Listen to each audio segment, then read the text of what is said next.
WW 1310 AM in Ottawa. And CJET 1011 FM in Smith Falls and the Valley. Number 1 for local news, traffic, and weather for Ottawa and the Valley. This is City News 1011 everywhere.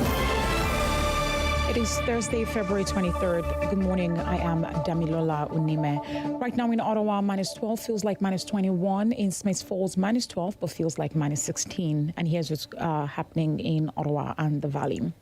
No details are available yet, but the federal government says it has reached an agreement in principle with Ontario on healthcare after the premiers agreed to accept the federal government's offer to boost health transfer payments by more than $46 billion. The federal government set out to reach separate deals with the provinces and territories. The idea is that those side deals will address each jurisdiction's specific needs. The federal health minister has indicated Ontario's agreement would include agreeing to provide equity of access for underserved groups and upholding the Canada Health Act to strengthen the public health system. The winter parking ban remains in effect until 7 p.m. today to allow road crews plow the streets. This is as we are expecting another dump of snow in the city later today. Here's City News weather specialist Dennis Andreachi with the forecast for today. Still periods of light snow for the rest of the day today, and the winds are gusty at least through the early part of the day. So some blowing and drifting snow still a concern. That won't be too much of a concern as we move through the evening drive. But for the afternoon evening commute, you're still dealing with some light snow falling and very cold temperatures. A few flurries linger into tomorrow morning, and then we still have a chance of flurries through the day, but we should have some sunny breaks. It's just going to be very cold tomorrow and below seasonal. We'll have lows in the minus 20s. The guaranteed high for today, minus 10. City News time at 10:02. 17 new speed cameras are going up in parts of the city to catch drivers going over the speed limit. 11 of the new cameras will be installed in school zones to close to city parks, and 4 will be installed along high-speed roads, which are popular among street racers. The city says they used multiple criteria to determine where to install these cameras, including history of speeding, collisions, school locations, and feedback from Ottawa Police. And Google is now limiting what kind of news content some Canadians see on its search engines as part of a test intended to inform the tech giant's response to new proposed rules from the federal government. Google says search results are affected for less than 4% of Canadians, and the test will run for approximately 5 weeks. Bill C-18, the Online News Act, would require digital giants such as Google to negotiate deals that would compensate Canadian media companies for republishing content on their platforms. Google has been lobbying for several changes to the bill, which is currently being studied in the Senate. And pressure is growing from conservative quarters for the feds to do something about an unofficial border crossing in Quebec, where thousands of migrants are entering Canada on foot. As City News reporter Enrique Natividad reports, the Prime Minister says simply shutting down the crossing at Roxham Road will not solve the country's immigration problems. The challenge is how to close it, how to make sure that people aren't choosing to cross irregularly into Canada, to protect the integrity of our immigration system, but also stay true to the values that we have. Quebec Premier François Legault wants the feds to shut down the crossing, saying the number of people passing through has, quote, exploded. Conservative leader Pierre Poilievre also underscored the long wait asylum seekers face if they are able to enter the country. 2 million of whom are waiting in the queue to have their cases heard. More than 1 million have been waiting longer than the acceptable delay time. Trudeau says changes need to be made to Canada's cross-border agreement with the U.S. Currently, people who seek refuge status must do so in the first safe country they enter, but there is a big loophole. The current agreement only applies to official crossings, not irregular ones like Roxham Road. I am Damilola Unime. For News Anytime, follow up online at ottawa.citynews.ca. Connecting you and your community. This is the Sam Laprade Show on City News 1011 FM and 1310 AM. Well, good morning, Ottawa. Welcome to the Sam Laprade Show. Derek Fage here, host of Daytime Ottawa on Rogers TV, filling in for Sam. Sam is off this week. I'll be back again tomorrow. Oh, my goodness, we have an exciting show for you. I know you're saying to yourself, Derek, it's always exciting. It doesn't matter what day of the week. Yes, I understand that, but I'm always excited myself. Got a great lineup for you. As you heard, weather out there. By the way, we'll be talking a little bit more weather. Denise Andriacci, City News weather specialist. You just heard from Denise during our news spot there, but we're going to go a little bit more in depth with Denise coming up and talk about the weather, the cause of this winter storm, what the roads are like out there. We'll perhaps talk a little air travel if you're traveling maybe to Toronto, Montreal, and certainly a look ahead for the rest of the week, because I know many of us in Ottawa are kind of sitting on pins and needles a little, wondering if we will have the opening of the Rideau Canal Skateway. And we're going to talk about that on today's show as well. You may not know this, but Shea 106 actually has a really cool contest around the idea of this skateway and the entirety of the Rideau Canal Skateway opening up. And we'll touch on that a little bit later on in the show. Also coming up in the show, we're going to be talking, speaking of the Rideau Canal Skateway, we're going to talk about Winterlude and talk a little bit about, the overview of the success of Winterlude. Of course, the Skateway is a big part of that, but they had some other great activities happening. Spark Street, Jacques Cartier Park in Gatineau. So we'll talk about those successes, and of course, talk about the unfortunate part being the Skateway, which is such a big attraction, not being there for the first time ever. It's just hard to believe. The weather just hasn't cooperated whatsoever. So we'll talk a little bit about that. The Sens made a trade yesterday. I'm calling it the salary dump trade. I think that's really what it comes down to. It was a salary dump. It's a contract that the Ottawa Senators have been trying to get rid of for quite some time. I think they were trying to make it a trade with this contract with something a little bit bigger and bringing back certainly a player that could help them now. That did not happen. They looked actually last year they were looking at trying to dump that contract, certainly in the offseason. And as we get closer and closer to that trade deadline, which is coming up shortly, they were trying to dump the contract of Nikita Zaitsev. So the Ottawa Senators have sent Nikita Zaitsev a 2023 second-round pick, and I believe it's a 2026 fourth-round pick to the Chicago Blackhawks in exchange for, drum roll, future considerations. So we have no idea what those future considerations are, but we'll talk a little bit later on in the show. What are the implications of this trade? As I said, it's a salary dump, but what does that salary dump mean to the Ottawa Senators? We also have, as usual, Lunch with Sam. Today, it is Lunch with Derek, Sam being off today. A lot of different things to talk about during the lunch hour today. Got a couple of great guests joining us on the show to talk a number of things.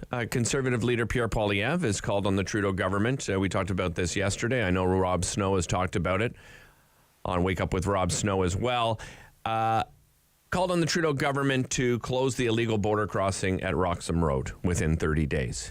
He made that call on the same day the RCMP acknowledged that 4,875 people crossed there in January of this year, and that is more than double who crossed of January of last year. So we'll talk a little bit about that today. Russia, Ukraine, the war in Ukraine, 1 year now. But there's other implications, and going back to the topic of sports, as you and many of you probably know, Russia remains excluded from many international sporting events, but that could soon change. Next year's Paris Olympics, fast approaching, and qualifying events are underway. The International Olympic Committee is working to bring athletes from Russia and ally Belarus back into competition, but not everyone agrees. So this is going to be one of my questions for our guests on Lunch with Derek today.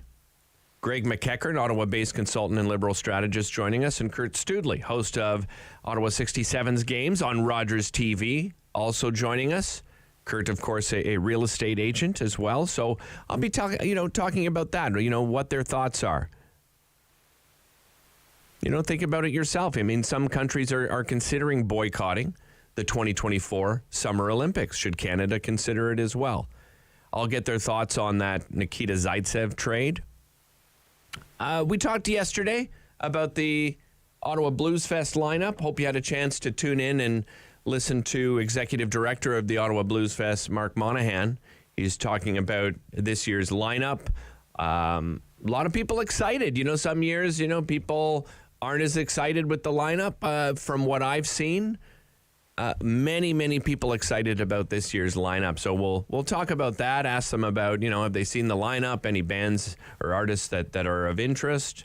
We've got our business lunch coming up as well. So we'll be able to feature a couple of great local Ottawa businesses. After going through such a difficult time, we thought it would be a great idea to continue to highlight and to encourage people to support local as much as possible. Eric Alper joining us on the show. I love when Eric comes on the show. If you don't follow Eric on social media, by the way, you should be. I suggest following him on Twitter because he puts out just some great questions like that make you think. And not all of them are music related, but certainly most of them are. And it just really gets you thinking. Today's subject with Eric, we're going to talk about the most frequently used songs in movies since 2000. Again, let's have some fun. I mean, think to yourself, before Eric comes on, he's coming on at about 11:45. Think to yourself, geez, what could be the most frequently used songs in movies since 2000? And some of them may surprise you. Some of them, for me, not necessarily a big surprise, but I was really intrigued. And Eric's always a wonderful speaker. Also, Laura Duda, city councillor from Orleans West Innis, joining us on the show. Laura has penned an article in the Ottawa Citizen, and the title of it is "The Convoy Protest Showed That Ottawa Urgently Needs a New Policing Model." And under that, to give you more context, Laura goes on to say, we don't need to reinvent the wheel, however. Other national capitals have overcome the same complex jurisdictional issues this city faces. So we'll talk to Laura and break down the article. Of course, as you know, City Council has begun, back-sitting, discussing a lot of different issues. I believe, if I'm not mistaken, are we at 100 days now with Mayor Mark Sutcliffe, right? I believe we're at 100 days now. So I'm interested to see and hear from Laura of what the dynamic's been like, right? Because the division was a hot topic during the campaign, the difficult times we had in the previous term. A lot of division between different members of council and, of course, former Mayor Jim Watson. I think everybody looks at that 100 days as a bit of a honeymoon phase. And I think it's been relatively a honeymoon phase for the most part. I know there's been disagreements, but I think it's been polite disagreements so far. So I'd just like to get some context from Laura and what she feels about these past 100 days and certainly how things have gone on City Council, how they've been working together. Excited to talk to her about that. Errol Mendez, professor at the Faculty of Law at the University of Ottawa, will be joining us as well. The Ukraine war has started to see some effects on international relationships. I mean, beyond the obvious. We're 52nd week of the conflict now, and Washington declared Russian President Vladimir Putin basically a failure.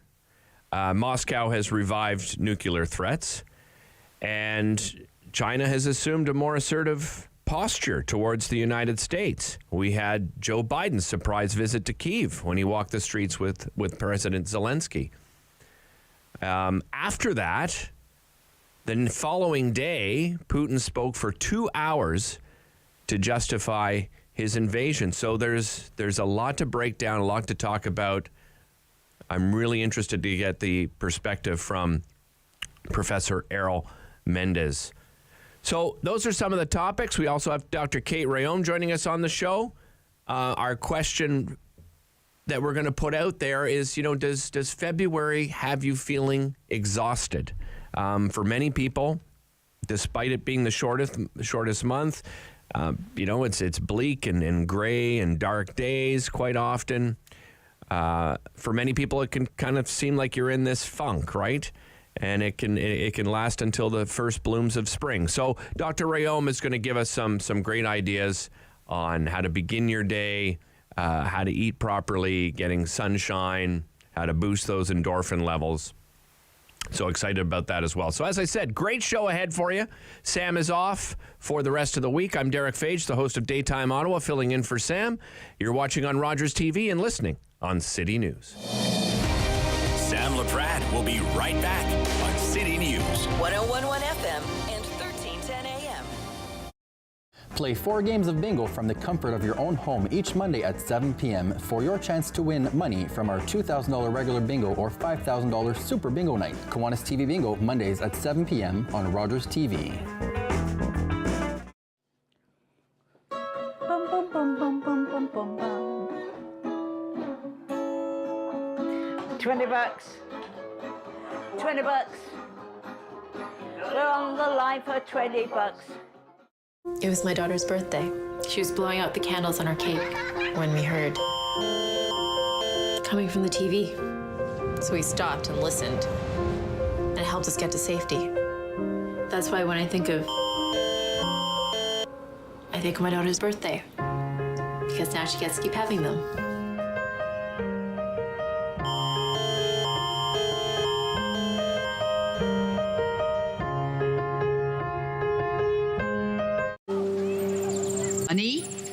I'm Carolyn King, and I'm a member of the Mississaugas of the Credit First Nation and the creator of the Moccasin Identifier.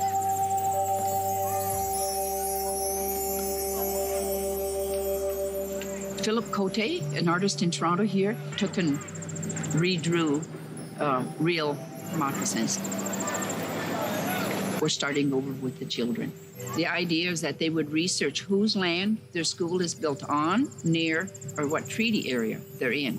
And the educational kit that we have has all that information in there. And the children just, love it. My dream is that this province will be covered with moccasin identifiers within the next decade. And they will forever know whose land they're on. That's the goal. Educate and awareness with a nice, simple little program called the Moccasin Identifier. The devastating earthquake that struck Turkey and Syria has left thousands of people dead, and many more have lost their homes. Millions continue to be in need of emergency assistance. The Humanitarian Coalition is responding to the urgent needs. You can help. Donate today at together.ca. That's together.ca. The Humanitarian Coalition. Together, saving more lives. Hello, I'm Jim Deeks, host of Canada Files. I hope you'll join me each week for interesting and informative discussions with some of Canada's most impressive people. We're in infinity. Hi, my name is Isabel. I'll be performing as part of Encore Ottawa 3. I hope you can tune in and catch it on Rogers TV.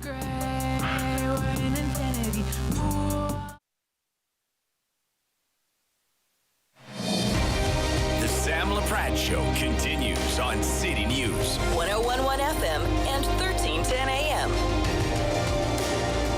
Welcome back to the Sam Laprade Show. Derek Fage here from Rogers TV, filling in for Sam. This is a topic. I love the topic of weather because as Canadians, we are somewhat obsessed with the weather. I remember when I was hosting Breakfast Television Montreal, and we had a guest on the show, and they actually shared this statistic, and perhaps my next guest could correct me if I'm wrong. But the stat was that in Canada, we talk about the weather about 230% more than any other country in the world. And perhaps at first you may hear that number and find it hard to believe, but right away I went, oh yeah, absolutely we do. You know why? Because unlike many other countries, we have a lot of different types of weather in this country. Without further ado, let me introduce you to our City News weather specialist, Denise Andriacci. How are you, Denise? Good morning. How are you? I'm doing great, thanks. I mean, what do you think about that stat I just shared? We do talk about it, right? I mean, listen, I definitely do. I definitely do. But I have to say, I mean, in our defense as a country, there's a lot of weather going on that impacts Canadians constantly, right? Like if it's not here in Ottawa, it's over on the East Coast or the West Coast. I mean, it's just, I guess we're lucky that way that we get to experience all sorts, unless you're a commuter this morning. Right. And you're probably thinking, no, I'm not lucky at all. I think it helps us appreciate when the good weather comes. Right? Oh, it sure does. Yeah. Oh, yes. Oh, yes, for sure. But that's the thing about Canadians, especially in Ontario. I find it's funny because we'll open the patios in March. If there's 15 degrees, everyone's out in shorts and T-shirt. But if it's July and 15 degrees, everyone would be in their parka. So, you know. Yeah, no, it's true. And you know what I say? We appreciate the good weather, but some people consider, right now what we're having is good weather because they love outdoor activities. They love downhill skiing and cross country and skating and so forth. Let's talk about this particular winter storm that we've been going through, Denise. What is the cause of this storm that we've been seeing? Well, this was a big area of low pressure. It's known as a Colorado low, so it forms in the Rockies through that part of the U.S., and then it tracks towards the Great Lakes, starts to pick up moisture from the Gulf. And this was a pretty moisture-laden system. I mean, it was huge, too. So, of course, we had those snowfall warnings for Ottawa and Smiths Falls. You went through southwestern Ontario. Cities like Toronto were under winter storm warnings. But then areas like from London through to Windsor saw quite a bit of freezing rain and ice accretion. So the system was quite big, and it brought all types of weather. And for us, we're still not quite done with it. There's still some instability on the tail end, and that's why we still have that light snow expected throughout the day today here for Ottawa and Smiths Falls. You mentioned the commute. What are the roads like out there right now? Well, it was bad this morning because we had already about 10 centimeters fall around the morning commute already because, of course, the snow started last night. And then we've got another few centimeters that are going to fall, too. Plus, this morning, it's blustery, so it's windy, and it's blowing and drifting some of the snow around. So we've got issues with traction, but we have issues with visibility in some areas. And, of course, that's always more on the outskirts, right, where the roads are quiet or, there's a lot of flat land on either side. So that's where there's that concern as well. So you just need to take extra caution. We're not in blizzard conditions right now at all, and we're no longer under any warnings, but it's still active. Yeah, I was going to ask you about travel. Sort of, you mentioned the outskirts because many people in Ottawa, for whatever reasons, whether it's business, pleasure, visit family, they'll be going to Montreal or Toronto either today or tomorrow. What do we see as far as traveling to those cities at the moment? Well, I think tomorrow is your better bet because if you head southwest of Ottawa or Smiths Falls, along that 401 corridor towards the Greater Toronto region, you may encounter some freezing precipitation today. So the conditions are changing, and we have freezing drizzle advisories for that part of the province. I don't think we'll see another alert pop up for Ottawa today, but there's still going to be some light snow on and off throughout the entire day. What about air travel? Air travel affected at all?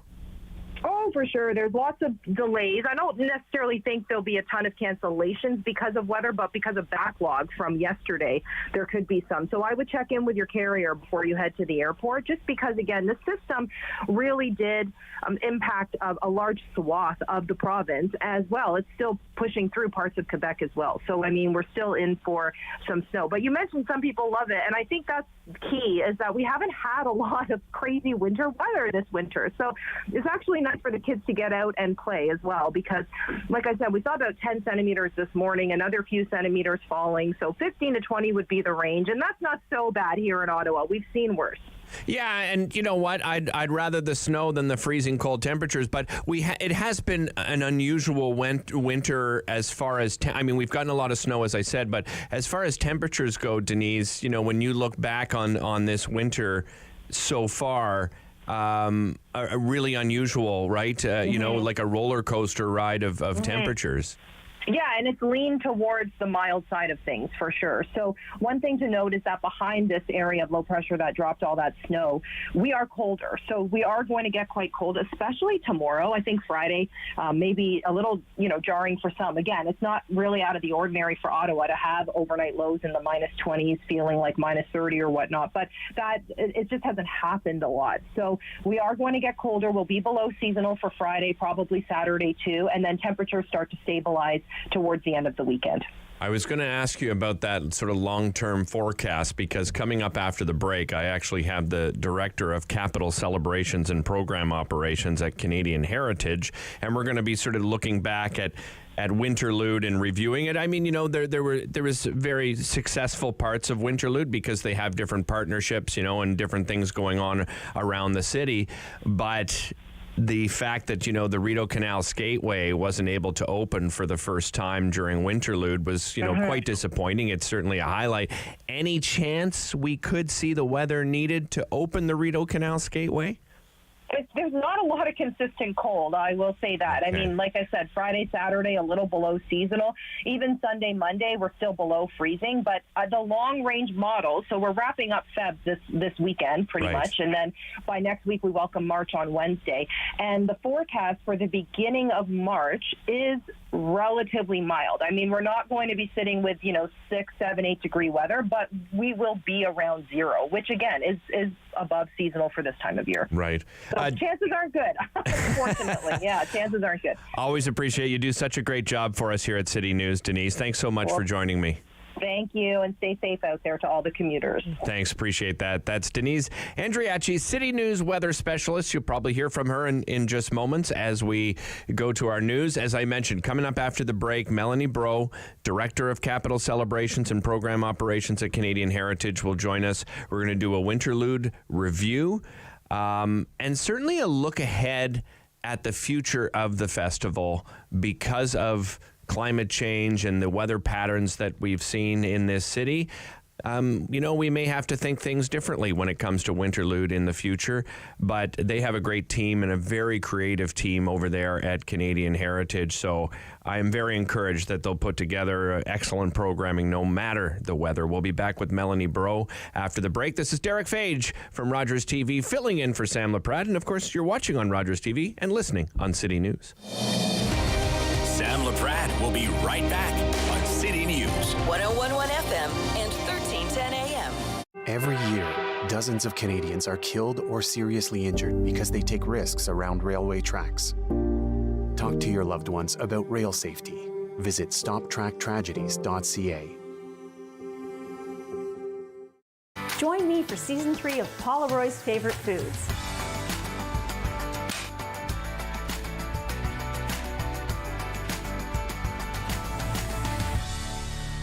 That was a lot. I think I need a nap. When an impaired driver killed my brother DJ, my life changed forever. During the pandemic, all of our lives changed, and many of us turned to alcohol and drugs to cope. As life returns to normal, the increase in substance use from COVID has lingered, and some police services report an increase in impaired driving that caused heartbreak and devastation. Now, more than ever, we need your commitment to never drive impaired and to encourage all of your family and friends to do the same. Together, we can save lives. At Celebrate Ottawa, we love showing you something a little different. We showcase remarkable people highlighting the city's diversity in arts, culture, sports, and nature. We will show you features that prove Ottawa is a vibrant and exciting city. We'll entertain you and we'll even teach you new things. Join me, your host, Lila Grine, as we explore and celebrate Ottawa.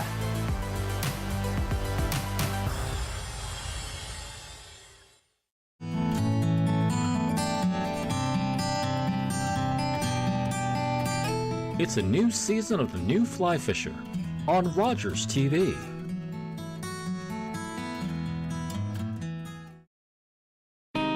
On the next Fit Over 50, come join me for a high-intensity interval training cardio workout.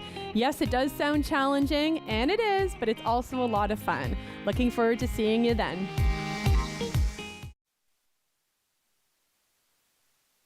Available with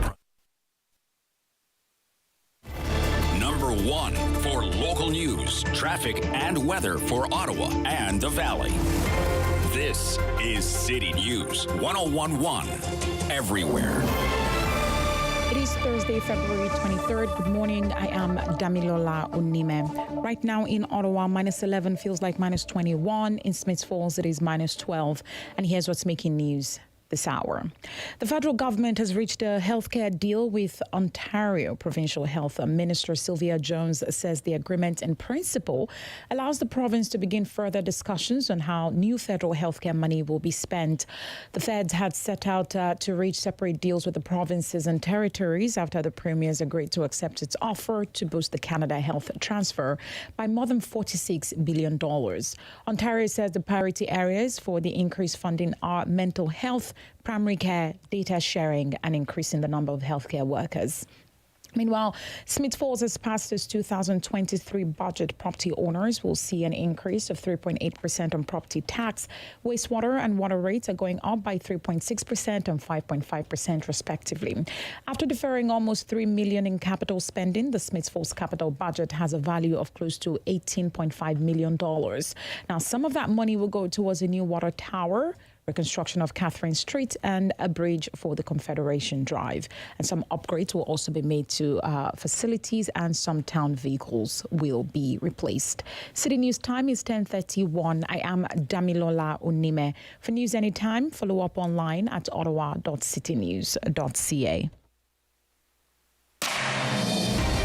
The Sam Laprade Show continues on City News 101.1 FM and 1310 AM. Welcome back to the Sam Laprade Show. Sam is off this week. Derek Fage, host of Daytime Ottawa on Rogers TV, filling in for Sam. I teased it off the top. We were just talking weather, of course, with Denise Andriachi, City News weather specialist, and weather has greatly affected Winterlude this year. However, still a great success in many ways. And to talk about, sort of a review of this past Winterlude and a look ahead for the future of the festival, I'm joined by Melanie Bro, Director of Capital Celebrations and Program Operations at Canadian Heritage. Melanie, good morning. How are you? Oh, Derek, I'm doing great. How are you? I am great as well, Melanie. And yeah, let's just talk first of all, before we talk about the successes and, the excitement of having another successful Winterlude, just the disappointment of not having that Rideau Canal Skateway open. Oh, for sure. And I heard that you were just talking about the weather that we've experienced recently in the National Capital Region. And undoubtedly, Mother Nature really presented us with some challenges this year. She kept us on our toes. It was very disappointing to not have the Rideau Canal Skateway available during Winterlude, as I'm sure everybody in the National Capital Region feels, but also visitors that, plan to come and want to do that traditional skate along the canal. So it was definitely disappointing, but we are really happy and proud about the Winterlude 2023 edition that we were able to have this year. Melanie, just, I think we talked about this on yesterday's show, but for somebody that missed it, what is required to open up the skateway itself? Well, unfortunately, I don't work at the National Capital Commission, so I don't have the expertise that folks at the National Capital Commission would have. So I think that you would have to probably speak with them, but I do believe that they would need, quite a stretch of very cold weather, which we normally would have in the late December, January, and early February timeline within the National Capital Region. But we just didn't get that this year. Yeah, I know they're keeping their fingers crossed. It's interesting, talking weather. I was actually interviewing for Daytime a performer from Disney on Ice, and it was this young American gentleman. He was such a lovely guy, and he was excited to come to Ottawa. He's never been to Ottawa before, and he asked, what would you suggest I do? And I'm like, you're a figure skater. I wish I could tell you that you could go skating on the Rideau Canal Skateway, which he had heard of, and I said, disappointing it that might not be available to you. But again, I know the NCC is keeping its fingers crossed that we can get some of those temperatures before the spring comes along. But as you said, very successful, Melanie, in other ways. Let's talk about some of those successes. You had some great partnerships, some great artists down there on Spark Street, and of course you had the ice sculpture competition as well. Tell me about Spark Street first of all. Yeah, for sure. So Winterlude this year, just as a recap, was from February 3rd to the 20th. So we just ended on Monday. And actually, I still have staff out and about in the National Capital Region just sort of tearing down the event. It is a 3 weekend long event. And this year we were returning in person after 2 years. So I think that was a big excitement for us, the team that does the planning, but also for, I think, the festival goers that came out and participated. And remarkably, this was the 45th edition of Winterlude, which I just think is completely incredible. And Spark Street was definitely one of our big hubs this year, as you mentioned. This is where we really came alive with so many different interactive light features. We had our ice carving competition that was held on the first weekend at Spark Street as well, where we had 13 duos of ice carvers, Canadian ice carvers, that came out and did live ice carvings right in front of the public. But this is also where we had lots of different artists perform. So we actually had some drag queens come out. We had lots of different folks come out to do some DJing. We had a silent disco night. We had so much activity. There was just something for everybody to come out and enjoy. Do we know who won the National Ice Carving Competition? We do. We actually made the announcement. The name, I believe, is Ross. It was the, what do you call it? The big octopus. It was the octopus, right? I think it was Nova Scotia. Now that you mention it, yeah. It was the octopus. I'm not going to lie. Every time I walked by it, I was just amazed. Because when you look at how they created that with all these fabulous arms, just sort of hanging there in the air, just amazing. The detail on the octopus was just so gorgeous. Yeah, in case people don't realize, the competition, by the way, they were given 20 hours and 15 blocks of ice to create. And the theme was, you mentioned octopus, the theme was creatures of the sea, sort of the nod to the underwater life of Canada's oceans. And that was a great success. Let's move over to Jacques Cartier Park in Gatineau. You had a lot of activities going on there as well. Of course, I always say that Snowflake Kingdom is for the young and the young at heart.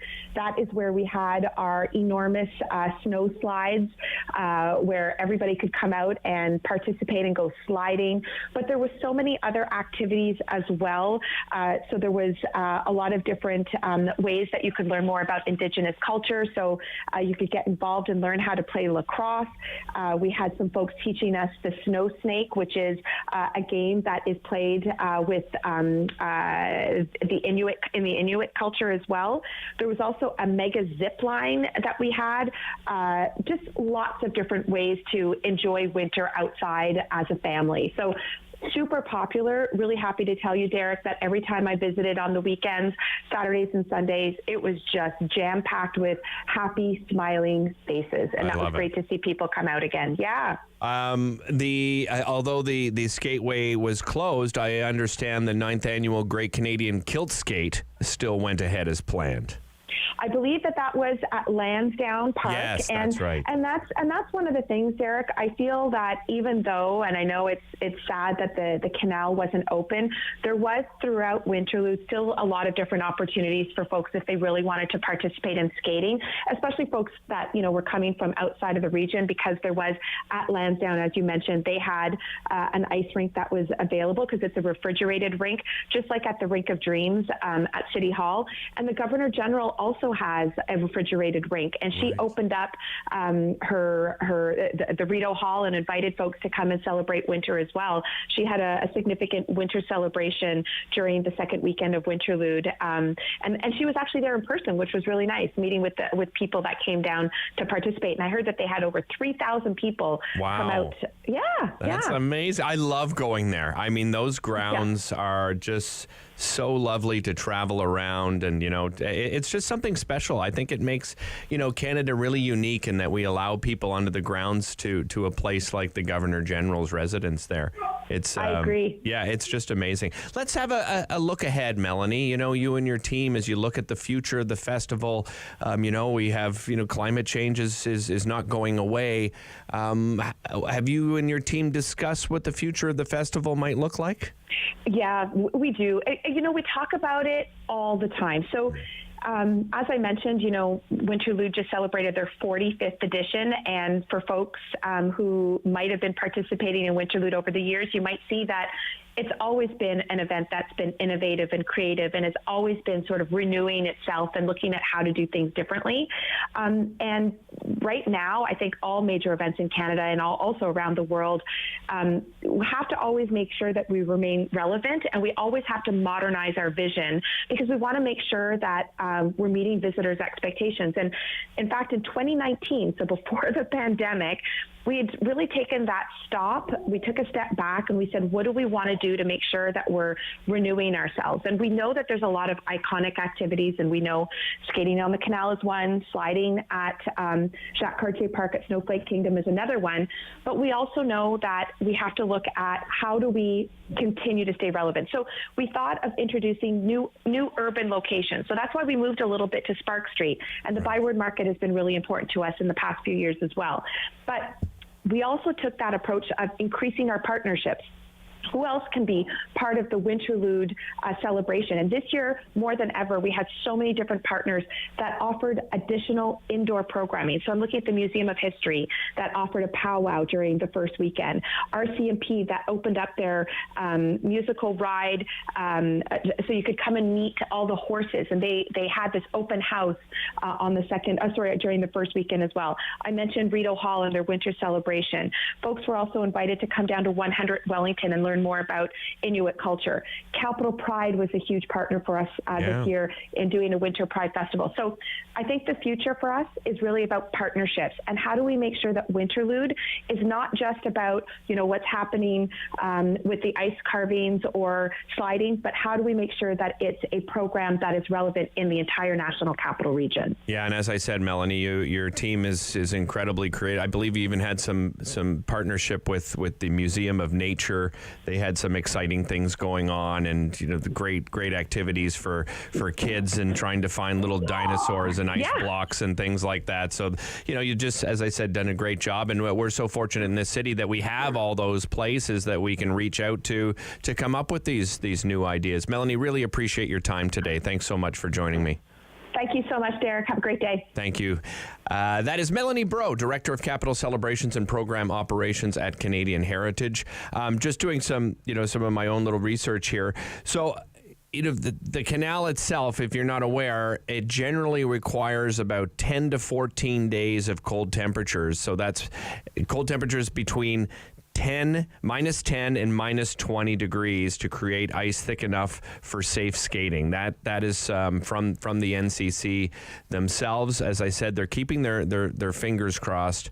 The latest forecast we just heard, we will have several nights of cold, but we may not get to that minus 10 to minus 20, but certainly we'll keep our fingers crossed. I know someone that's very disappointed this year is Grant Hooker, who is, of course, the co-founder of Beaver Tails. Business, of course, on the Rideau Canal Skateway has been terrible. I mean, he's had really zero business. I know he spoke to ourselves and some other media outlets. To install those kiosks, I think runs about $50,000 for him to install all four of his kiosks on the Rideau Canal, and then it costs an additional $10,000 to $15,000 to take them out. He is removing 3 out of the 4. He was explaining that it's just been a total loss. I mean, obviously, Winterlude is a big deal for them. And not only them, as a company, it's the employees. Growing up, a couple of my best friends and I, we worked at Beaver Tails at Dow's Lake, and it was a great experience. It's always packed, so your day goes by really quick there. So, certainly disappointing, but it's nice to hear from Melanie, knowing that they're creating all of those partnerships and moving forward. Although we had a disappointing skating season on the canal, we made the best of it and had some fantastic activities for the entire family, and for tourists that came. Although they might have been disappointed, at least they had some other great activities in and around Ottawa to enjoy. All right, we're going to take a quick break. Speaking of winter, February can be a difficult time of year for many people. You sort of get those winter blahs. You're getting those gray, sort of bleak days. People get into a funk. People find it hard to get out of bed in the morning. They get that midday fatigue very often.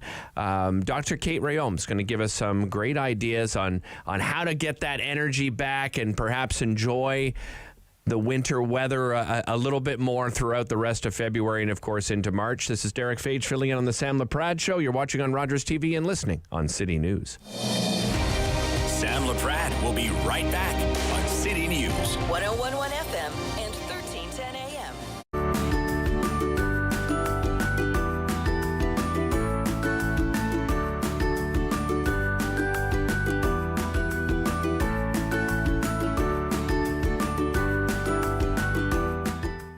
October 5th, 2014, my daughter was hit by a train. She was walking along the sides of the tracks, and it shattered her world. Hello, I'm Liz Dowdswell, Lieutenant Governor of Ontario. In 2008, carbon monoxide, a deadly invisible gas, killed an entire family in our province. That tragedy led to a new law requiring homes with potential CO sources to have alarms. John Gignac's family members passed away that day, and he shares his story to save others. Please make sure you have working CO alarms in your home. Protect your family today. On Thursday's Daytime Ottawa, Joe Calabro from his fabulous Italian pastry shop. I was going to tell you the name, but I'm going to wait for Joe to share it because he says it so beautifully. It's right down there in Little Italy. He's going to share some fabulous things that they have to offer. We'll also tell you how you can help yourself get around the February blahs. I know some of us are lacking a little bit of energy. Well, we're going to bring the energy up. All that and more on Thursday.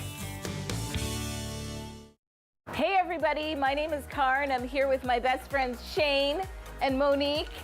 Join us on Rogers TV for Fitness Faction. Every week we're going to take you through a full body workout. We've got strength training, we've got cardio, we've got HIIT. Ladies, let's get back into it. I think we've got 10 more skaters. Let's go.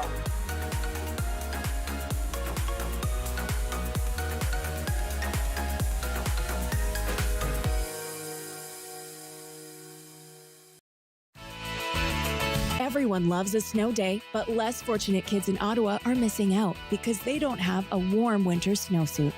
Help kids in need and have fun at the same time by joining the Snowsuit Fund's Snow Angel Challenge. Simply fall back in the snow, make a snow angel, and upload your photo or video to social media. The Snow Angel Challenge, a very cool way to help keep kids warm. Visit snowsuitfund.com to learn more and donate. Hi guys, my name is Vi and I'm a part of Encore Ottawa 3. My set at the Meridian Theatre is coming out this week and I hope you tune in. It's been 2 years later still. Hi, I'm Justice. And I'm Nia. And we believe dreams fuel revolutions. That's why we're engaging with Canadian icons and the causes they support. Join us for these inspiring conversations and find out how you can be revolutionary.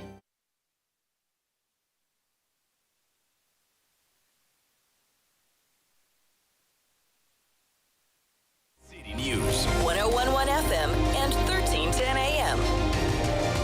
Welcome back to the Sam Laprade Show. Derek Fage here from Rogers TV, filling in for Sam. As I said just before the break, winter can be difficult for a lot of people. People get into a funk, find it hard to get out of bed in the morning. Perhaps you're going through some midday fatigue. Many people do, but it tends to rise to another level in the month of February. The good news is that my next guest is going to share some steps to help fight fatigue and stay energetic for the rest of February, and of course into the month of March as we still continue some of that winter weather. I'm joined by Dr. Kate Rayom.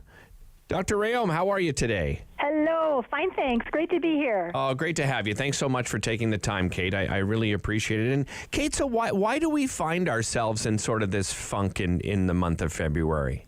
It's a tough time of year for everybody because the days are still short and they're often, well, they can be kind of bleak with, the way the weather especially has been lately. But it's also worth mentioning, even as we get into this topic, that lots of people haven't seen their doctor in a few years. And so if you're feeling tired, it's maybe worthwhile having a checkup, getting the things tested, like blood work for things like iron and thyroid. These are common causes of fatigue. So if you're really feeling tired and you haven't had a checkup in a while, get that checked over first, and then we can get into some tips to manage the February blahs. Okay, well let's start with some of those tips. Let's start with, you wake up. This is something that tends to be happening to me very recently, Kate. I would say in the last 2 months where I wake up and I just don't feel refreshed at all. We'll get to sleep in just a moment, but, what's a good way to start your day? Well, there's lots of healthy habits, things we can do in the morning to help us get going. For example, here's a simple one. Starting your day with some warm water and lemon juice, as simple as this seems, it actually sort of jump-starts your digestive system. Specifically, it stimulates the flow of bile, and that kind of revs your digestion. And that's one thing that helps to signal to your body, hey, the day is beginning. And that plays a role in setting your circadian rhythm, your daily day-night rhythm. And that can really get off at this time of year and become out of whack. So, starting even something with simple like a lemon water in the morning to get your digestive system going can help tell your body, okay, the day is starting, let's get on track. When it comes to that, so that lemon water, you do that before anything else? Like you don't, like empty stomach, like no coffee or anything like that? Exactly. Typically empty stomach, the lemon juice, the citric acid, and that sour flavor. And I personally like it in warm water at this time of year, but whatever your preference is. If you are a coffee drinker, I know it's, very difficult for a lot of people to kind of leave that out of their morning routine. You suggest, how long after having your lemon water would you recommend having that first sort of coffee of the day? It doesn't have to be long, even a few minutes, even 15 minutes, and you're good to go. Excellent. All right, well, let's talk about eating because, we look at food inflation's been a huge topic of conversation for many, many people. And trying to find the right food to start off your day to give you that energy. First of all, let's talk about what to avoid before we get into what we should be eating in the first thing in the morning. That is a great point to start on because we're talking about starting the day. A lot of foods that we think of as breakfast foods are things like bagels, muffins, cereal, waffles, and those are high glycemic carbohydrates. They will make your blood sugar spike, and then not long after that, crash. You get a mid-morning crash, mid-afternoon crash. You're reaching for typically more carbs and more coffee to keep you going. So avoiding those typical breakfast foods, instead at the beginning of the day, loading up on protein, things like eggs or omelets or even some Greek yogurt, for example, full fat there, has protein, and adding in some berries. So you want to focus on protein, fat, and fiber at every meal, but breakfast is especially important. Kate, as a naturopathic doctor, you mentioned cereal, and I am just absolutely, and I'm not anti-cereal or anything, but I'm just absolutely every time I go down that cereal aisle, I cannot believe that it's basically a full aisle to itself, and many of those cereals I mean, are just packed with so much sugar. Does it drive you crazy to see that aisle? Yes, it's a really, don't get me started, because yes, it does. And if you look at the cost, of some of these foods compared to what you're really getting, it's the worst deal at the grocery store in terms of nutrition. And so there's lots of, better options in terms of breakfast. Let's move on to getting some sunlight. I mean, this is a big one each and every year. It's that lack of vitamin D. What do you recommend we can do in the sort of the darker days of February? Although we are getting more light, right? We are getting longer days now, which is certainly encouraging to people. The days are getting longer. It's great news, and you can start to notice that, but they're still really short. And the fact is that this time of year, our vitamin D levels are at their lowest. That's just the way things are, especially in Canada. So, trying to get sunlight is a real challenge on days like this. And vitamin D is a nutrient found in really small amounts in some foods, egg yolks, certain types of fish, fortified dairy foods. But really, most Canadians do benefit from a vitamin D supplement. Check out your local health food store. This is one of the least expensive supplements you can buy. Often goes for, pennies a dose. And yet it does so much for health. And we know that low deficient or suboptimal vitamin D levels are absolutely widespread in Canada in the wintertime, and we need this at all ages. Let's look at upping the endorphin levels. I always encourage people, and we were just talking winterlude, we've had a lot of snow, so those people that love to get outdoors and, go cross-country skiing or downhill skiing or just walking, you're seeing people even biking, with those fat bikes. But not everybody does that, right? And not everybody gets outdoors, and that or even, works out as much as perhaps they would do, on the long walks they may take in spring, summer, and fall. How does that affect us? It really does make a difference. Exercise is a fantastic stress buster, and yes, it's a great source of endorphins. Getting moving really does help with those feel-good hormones and chemicals. Anything you can do to get moving, and if the weather isn't great, take advantage of, indoor movement, free exercise apps, even just walking up and down the stairs, call a buddy. Anything you can do to move will make a difference. Yeah, and I like that you mentioned that, right? It's not necessarily about, getting a gym membership. It's really just any physical activity. How long do you suggest, on a daily basis, how much physical activity should we be getting? Ideally, if you can get 20 to 30 minutes, that's fantastic. But there's new studies showing that so-called exercise snacks, these are literally 5-minute increments of some kind of physical movement, do a lot of good. So just any amount makes a difference. One thing I left out when we were talking about eating sort of for the weather and this time of year was sort of moving into that lunchtime. Unfortunately, I think some people tend to skip it because perhaps, they're busy on the road, and depending on what industry, I mean, more people are working from home now as well. If you're in any of those situations, what do you suggest as a good lunchtime meal? If you're talking about lunch on the go, you can often get a pretty nutritious and cost-effective chili, for example, from many of the fast food restaurants have an option like that. Or consider on the weekend making a big batch of like a hearty soup. This is really cost-effective, can be delicious and nutritious, and having that on hand in the fridge or taking it with you for lunch. Kate, really appreciate the time today. Thanks so much for joining us. You're welcome. Take care. All right, you as well. That is Dr. Kate Rayom with some great advice. As she said, I'll just go through it. Start your day with some of that lemon water.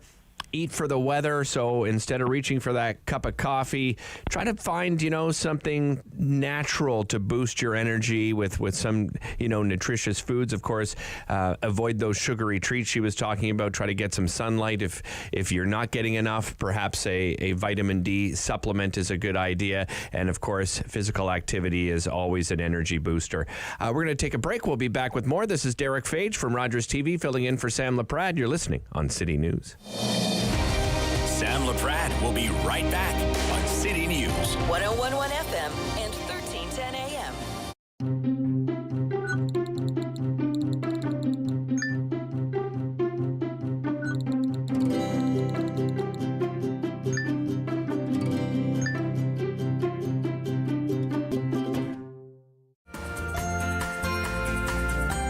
Join us on the next Simply Cooking by Chef, where I scream, you scream, we all scream for ice cream.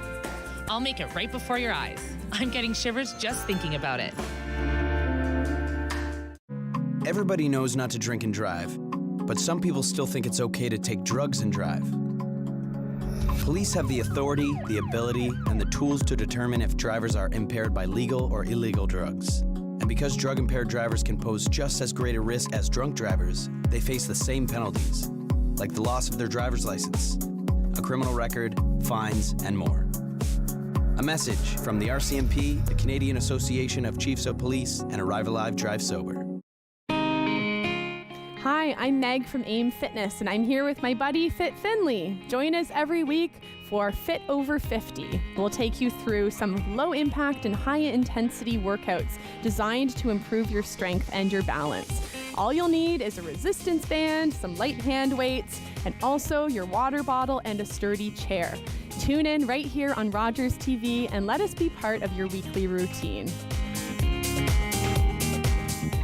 Your City News forecast for today could be a windfall of cash. With our weather guarantee, if we're off by 3 degrees, you could win. Enter at ottawa.citynews.ca. And if you hear your name on Wake Up with Rob Snow at 7:21 a.m., call in to claim your cash. Play 4 games of bingo from the comfort of your own home each Monday at 7 p.m. for your chance to win money from our $2,000 regular bingo or $5,000 super bingo night. Kiwanis TV Bingo, Mondays at 7 p.m. on Rogers TV.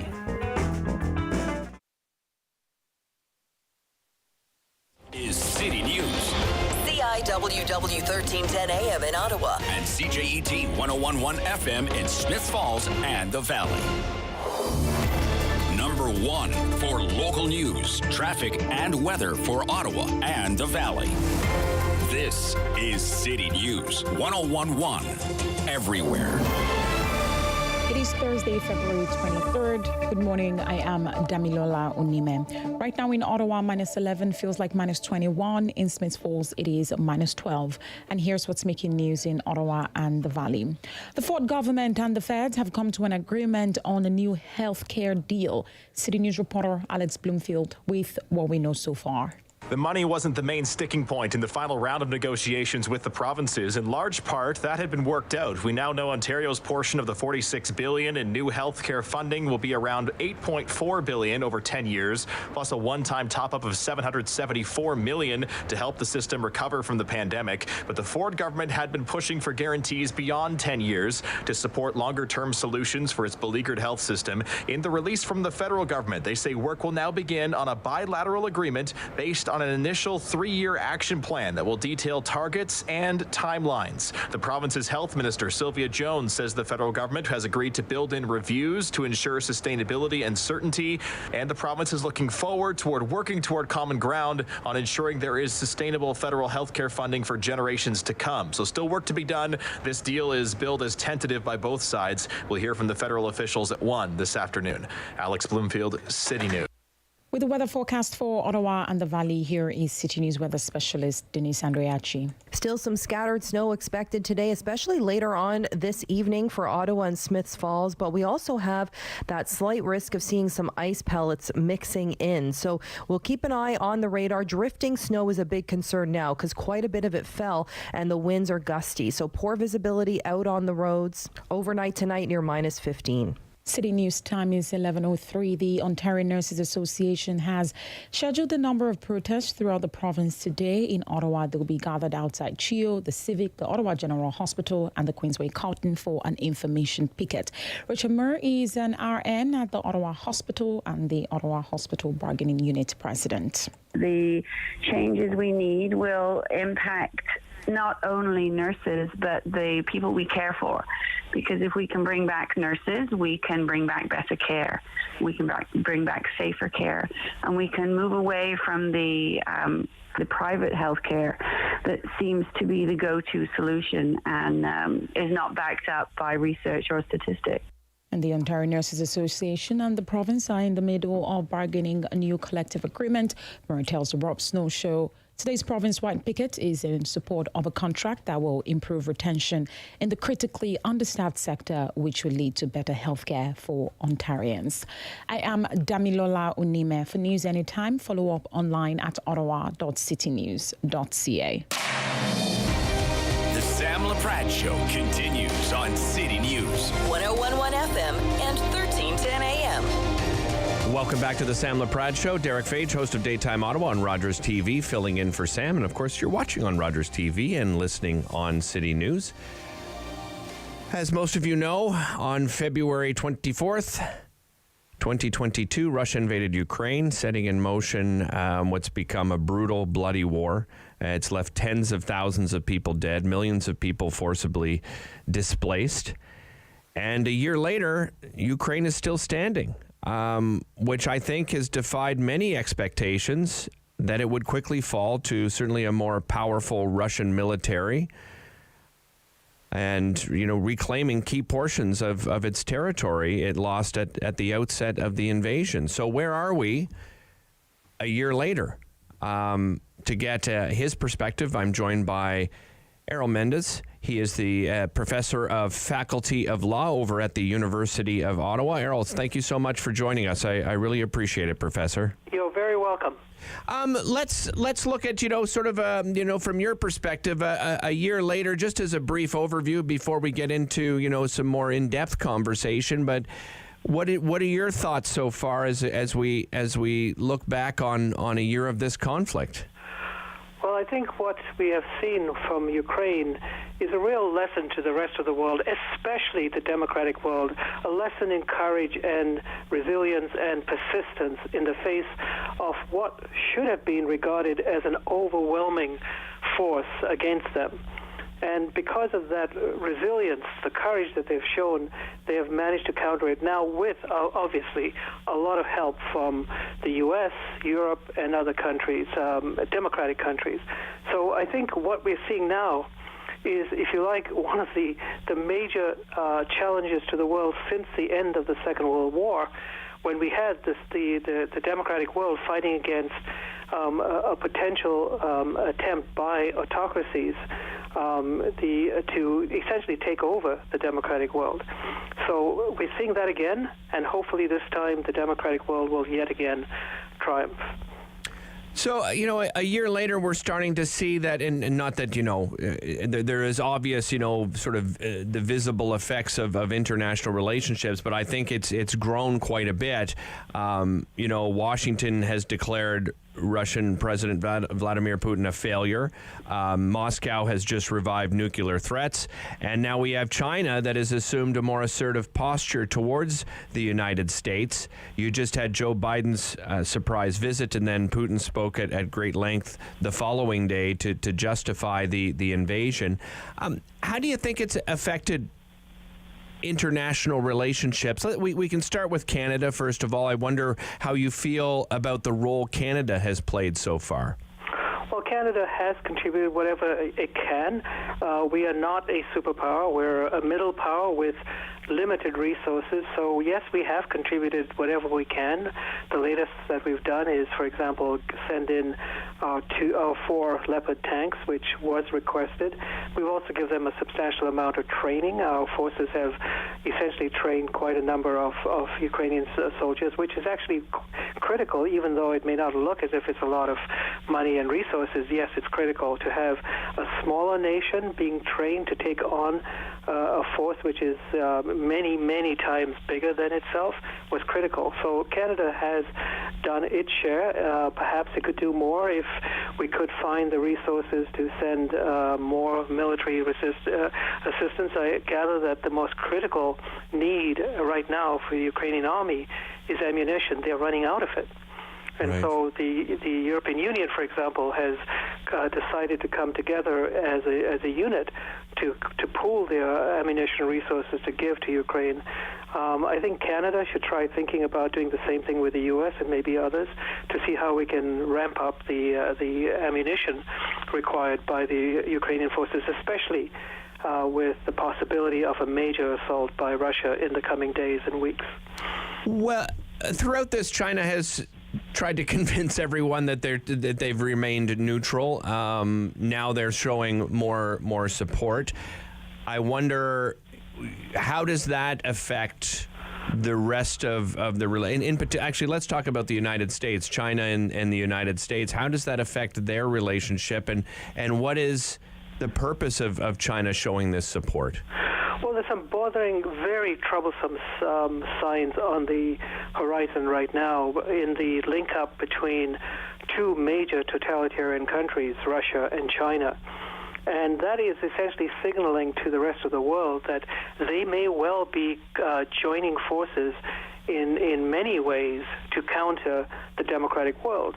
Now, initially, China has basically said that it will not be involved in military assistance to Russia, but that could change. I've been hearing from reliable sources that they are providing substantial economic assistance to Russia by buying their oil and gas and by other means, and that potentially could expand to other areas of keeping the Russian economy afloat.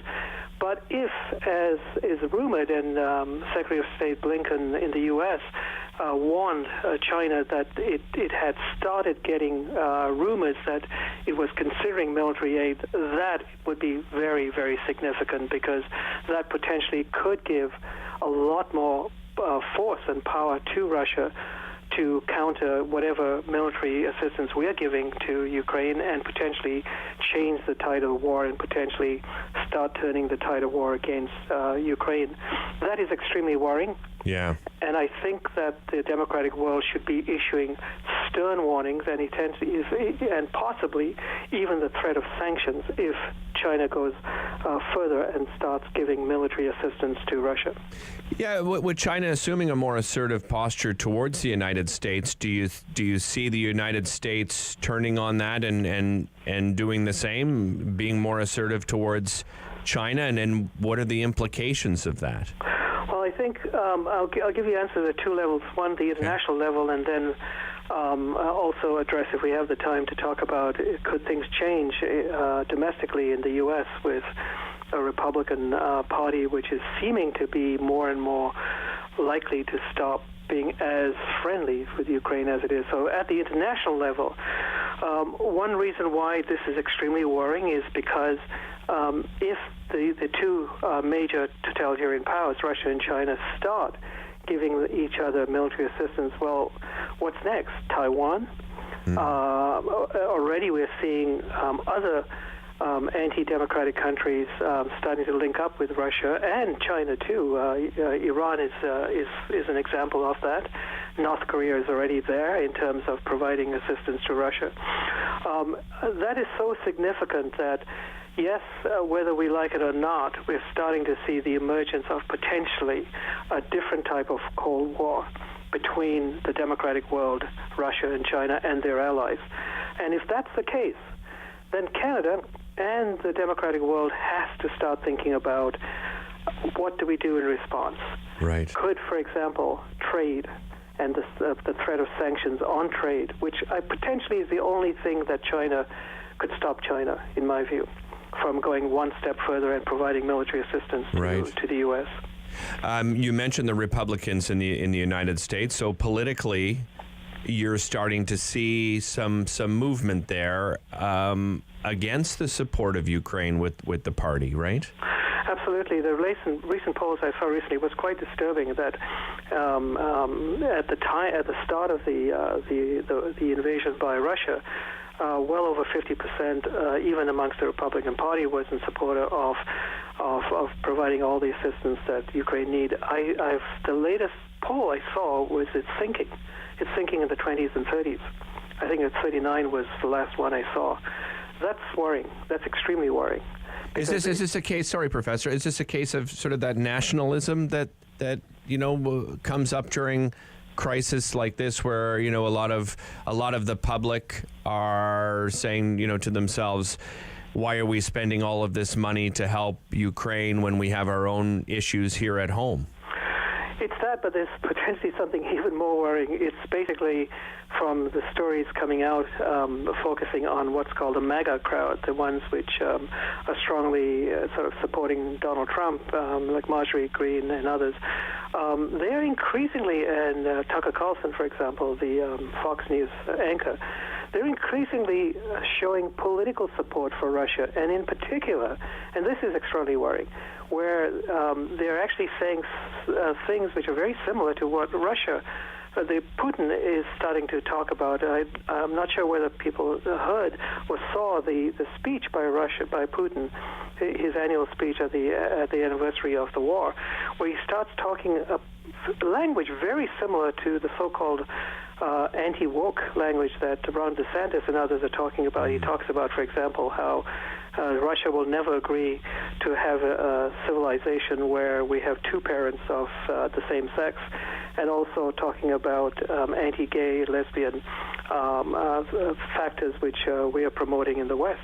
That is very similar to some of the so-called anti-woke, W-O-K-E, language that some of the MAGA crowd following Donald Trump are starting to argue. And it's clear that when you have someone like Tucker Carlson essentially voicing support for Russia, that's worrying.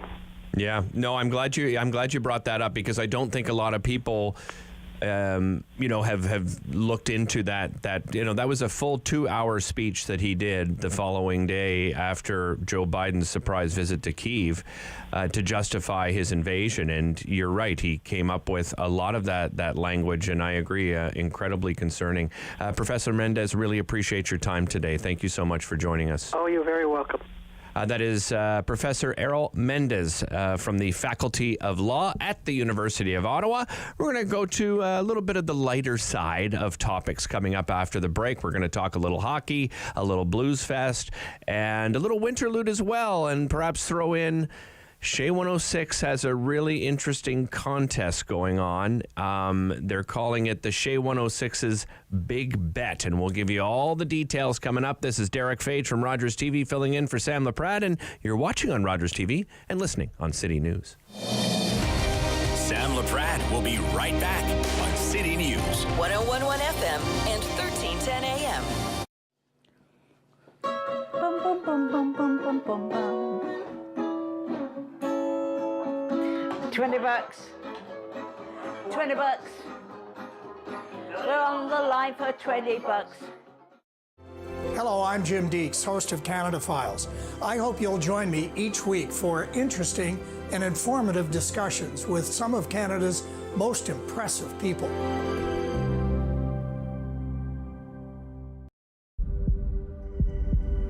We can be hurt. We can be bruised. We can be broken, slowed down, confused, and even numbed. But we can't be defeated. We're built on a foundation that's strong, our mission unwavering, and together we'll beat as one. Ladies and gentlemen, I will endeavor to describe the feeling on this ship. The American ship is just trailing the Blue Nose. Angus should never have agreed to this last race. She's too old. Ready?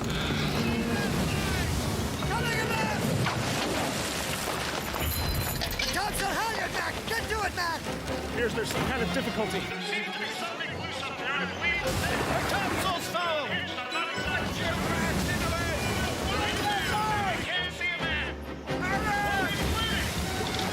Just once more, little girl, and you can rest.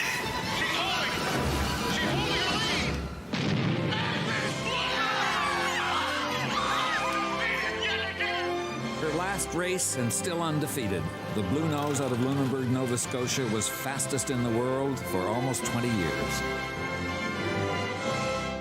As the fighting continues in Ukraine, thousands of people are fleeing for their lives, forced to leave everything behind. You can help them. Your donation to the Humanitarian Coalition will provide food, water, shelter, and medical care to the people of Ukraine who urgently need it.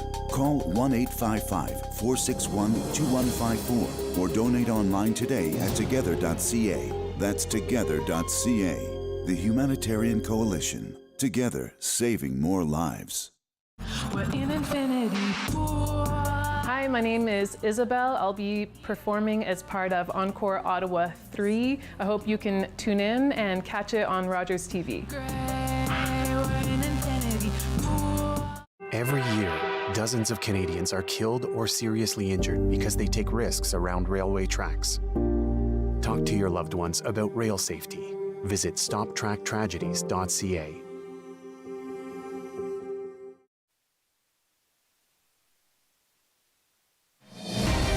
The Sam Laprade Show continues on City News. 1011 FM and 1310 AM. Welcome back to the Sam Laprade Show. Derek Fage here from Rogers TV filling in for Sam Laprade. And we're going to lighter side. You know, we've talked about some serious topics on the show. And joining me is Anil Jolly, City News web editor. How are you, Anil? Good to see you, my friend. Great to see you, man. Great to see you. It's always good to see you.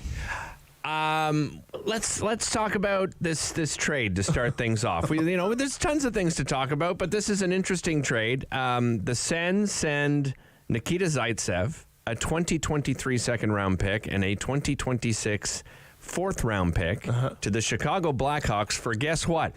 Future considerations. What do you make of this trade? It's clearly a salary dump, and we were just talking about this before we went on. Dude, Derek, are they going to go after a top four defenseman? Mm-hmm. What do you think is going to happen here? Well, the fact that it happened now leads me to believe getting that money off the books isn't just for next year. It's getting money off the books for this year and freeing up a spot on the blue line for one of two things. Either you're bringing up one of the young guys like Jacob Bernard-Docker or Lassie Thompson to have a look at them for the rest of the season and see what you've got in those players, because they've been drafted quite a few years ago now. Yeah. And if they're not on your team now, well, when are they going to be there? Yeah, I mean, it's got to be time. The other reason you do it is because they've been fielding phone calls and making phone calls themselves. Pierre Dorian has made it very clear they're looking for a top four defenseman. So are you clearing a spot and clearing the money to find that top four defenseman? I have concerns that they've already given away their second and third round pick. Top four defenseman, as you know, Anil, it's not easy to get. It's not going to be cheap either. No. So you're going to have to salvage some of your future. Yeah, and is that going to be some prospects or players on the NHL team right now? I'm thinking of perhaps like a Shane Pinto. Would you be willing to part with him for a top four defenseman? I don't think it's going to be DeBrincat, right? No. You just traded the 7th overall pick last year to get DeBrincat, and you own his rights for another year. There's no reason to trade him now, right? Or you're going to give up your first round pick. So you would have no first, second, or third round pick in this upcoming draft, which is deep. They're saying it's one of the deepest in like a decade. In a long time, yeah. I understand you've got a lot of players that have graduated, from your prospect pool and are playing on the NHL team, and it's great. It's lovely to have that, but you still need prospects in your junior team and to eventually become NHL players, and they're usually 2 or 3 years away. I don't know if it's a great idea to get rid of your first round pick as well, because you might have to give up a pick and a prospect. Yeah, to get a top four defenseman, and who's out there for them? They're talking about Pariaco. You're going to give that much to Pariaco, and Pariaco. You've seen his contract, right? Yeah.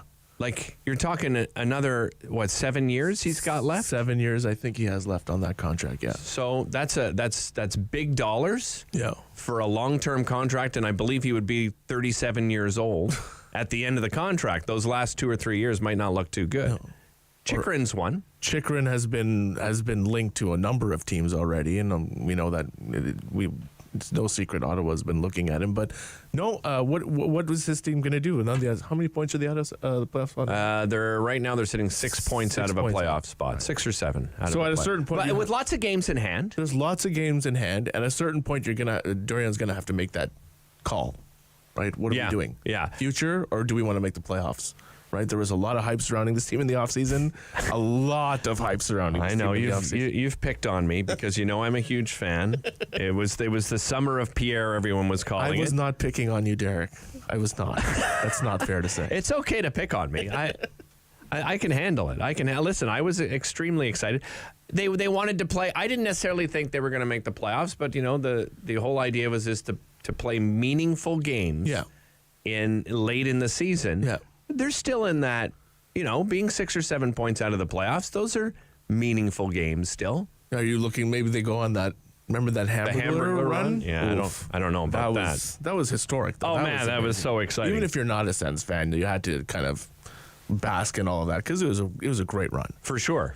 I'm just looking at the schedule. They have 4 games in 5 days coming up. Yeah. Okay, really compact. They're playing Carolina, one of the strongest teams in the league. Cup contender. I don't think you can necessarily think of yourself of getting 2 points out of that. If they do, it's gravy. But then they play the Montreal Canadiens. Must win. Yeah. You happen to be a fan? Yeah. It's no secret. It's no secret. Sorry about that. And then you've got 2 games against Detroit, who are one of those teams you have to jump over. They're surging right now. Yeah. The Red Wings too, playing a lot better hockey, getting some great goaltending. It's going to be a tough stretch, I think, for your Ottawa Senators. I think so. I think your Ottawa Senators. You live in this city now. I know. What do you do? I grew up a Habs fan, but when your hometown gets an NHL team, you must switch allegiances. That's how it works. Listen, I live in Ottawa. I have a soft spot, but I grew up I just can't switch. I understand. I've stuck by this team through the thick and thin. I'm saying I understand, but I really don't. Let's move on to another topic.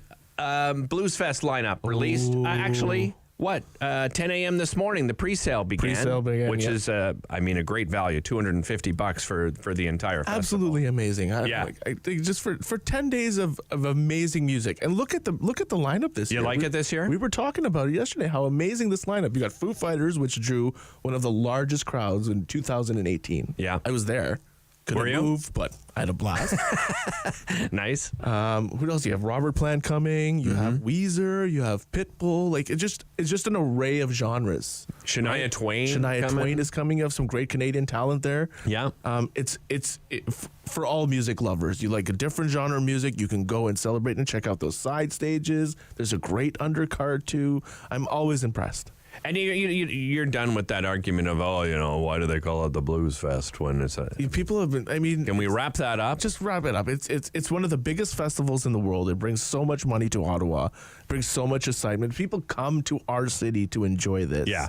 It's you can as call I it said. Blues Fest, Music Fest, whatever you want. Yeah. It's just celebrating music and different artists and people wanting to come to Ottawa to be part of this festival. That's a positive that we need to take. And bring your lawn chair or don't. You don't have to be in the crowds. People sit down. For sure. I listen. I'm simply a lawn chair guy because I'm there all day. Yeah. And I need my cup holder. Yeah. Right. Yeah. Sitting on that lawn chair. It's important. You can be comfortable however you please and enjoy a beverage. No Rideau Canal Skateway for Winterlude this year. First time ever. What do you think? Do you think there's a chance? Here's the question. Do you think there's a chance it could open at some point? I don't. Zero chance. I don't think it's going to open this year. And I commend the work that the NCC is doing, getting out there. Crews are out there working nonstop because people want to skate on the canal. A big part of Winterlude is that going to the canal, enjoying beaver tails, enjoying time with your family, right? And I commend the work that they're doing. But how many weeks do we have left in winter? 5. Yeah, I would say that. 4 to Fingers 6 crossed, as far as a lot of people are concerned, I'm sure. Yeah. I don't see it opening. I don't want to be that guy who says that, but I don't see it happening. That's just me, though. However, Shea 106 is putting some money on this. Our good friends at Shea 106 have started something. They're calling it the Shea 106's Big Bet. So it's looking like, as we said, for the first time, it may not open. Shea 106 is saying to everybody, listen, we believe in miracles. Mm-hmm. We believe there may be a chance that it opens. So they're offering a chance for someone to win $50,000.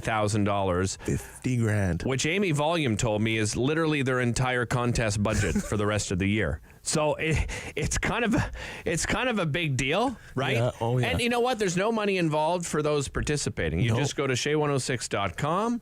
You go into the contest section and you say, hey, I'm betting on the canal is going to open. Now, here's the kicker. The whole length of it has to be open. Yeah, not just parts of it, not just this part or that part. It has to be the entire stretch of the Rideau Canal. That's right. So if you place that bet, which again costs you no money, you place the bet, and if it does happen to open the full length, you go into the draw for that $50,000. Imagine that. That's probably 5 salaries over there, as Amy was saying at Shea 106.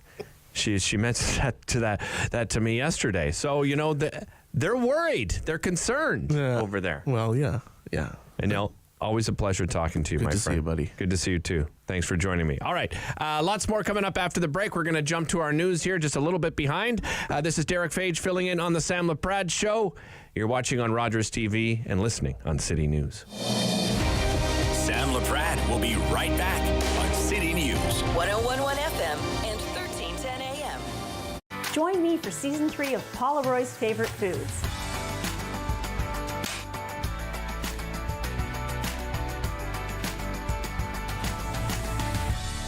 Whew, that was a lot. I think I need a nap.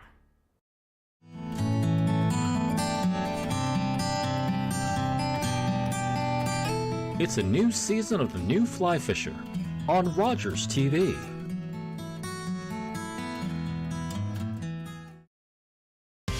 I'm Wendell Clark with a word about winning. We all know it takes a team effort in any sport and with any challenge. You can be a part of the winning team that shuts out impaired driving. Whether you're out on the town or just hanging out with friends, drink responsibly.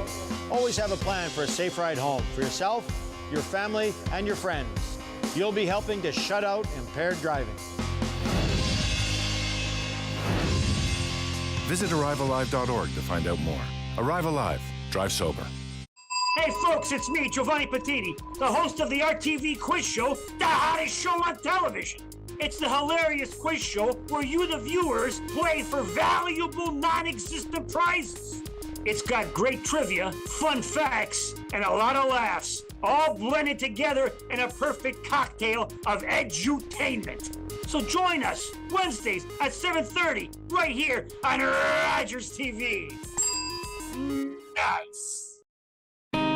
On the next Fit Over 50, come join me for a high-intensity interval training cardio workout. Yes, it does sound challenging, and it is, but it's also a lot of fun. Looking forward to seeing you then.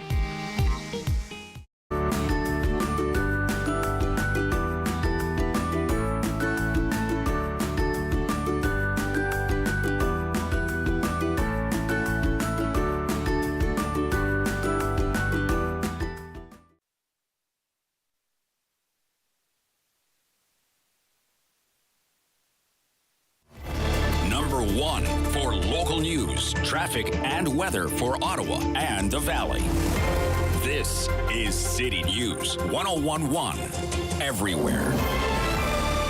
It's Thursday, February 23rd. Good morning. I am Damilola Unime. Right now in Ottawa, light snow, minus 11, feels like minus 20. In Smiths Falls, it is also minus 11, but feels like minus 18. And here's what's making news this hour.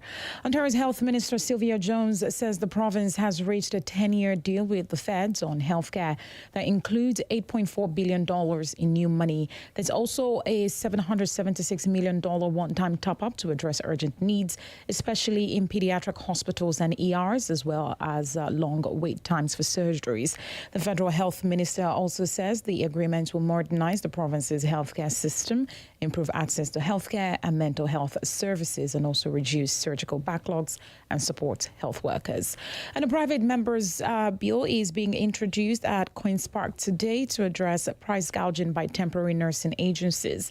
Liberal MPP Adil Samji tells the CBC his legislation would impose strict rules on staffing agencies that recruit nurses for temporary work. Hospitals have relied on private agencies to cover staff vacancies for years, but critics say the model is costly and lures workers away from permanent jobs. The bill comes as politicians debate ways to address staffing shortages in the healthcare system. City News time is 11:33. I am Damilola Unime. For news anytime, follow up online at ottawa.citynews.ca. The Sam Laprade Show continues on City News 101.1 FM and 13. 1310 a.m. Welcome back to the Sam Laprade Show. Sam is off this week. I'm Derek Fage, filling in for Sam.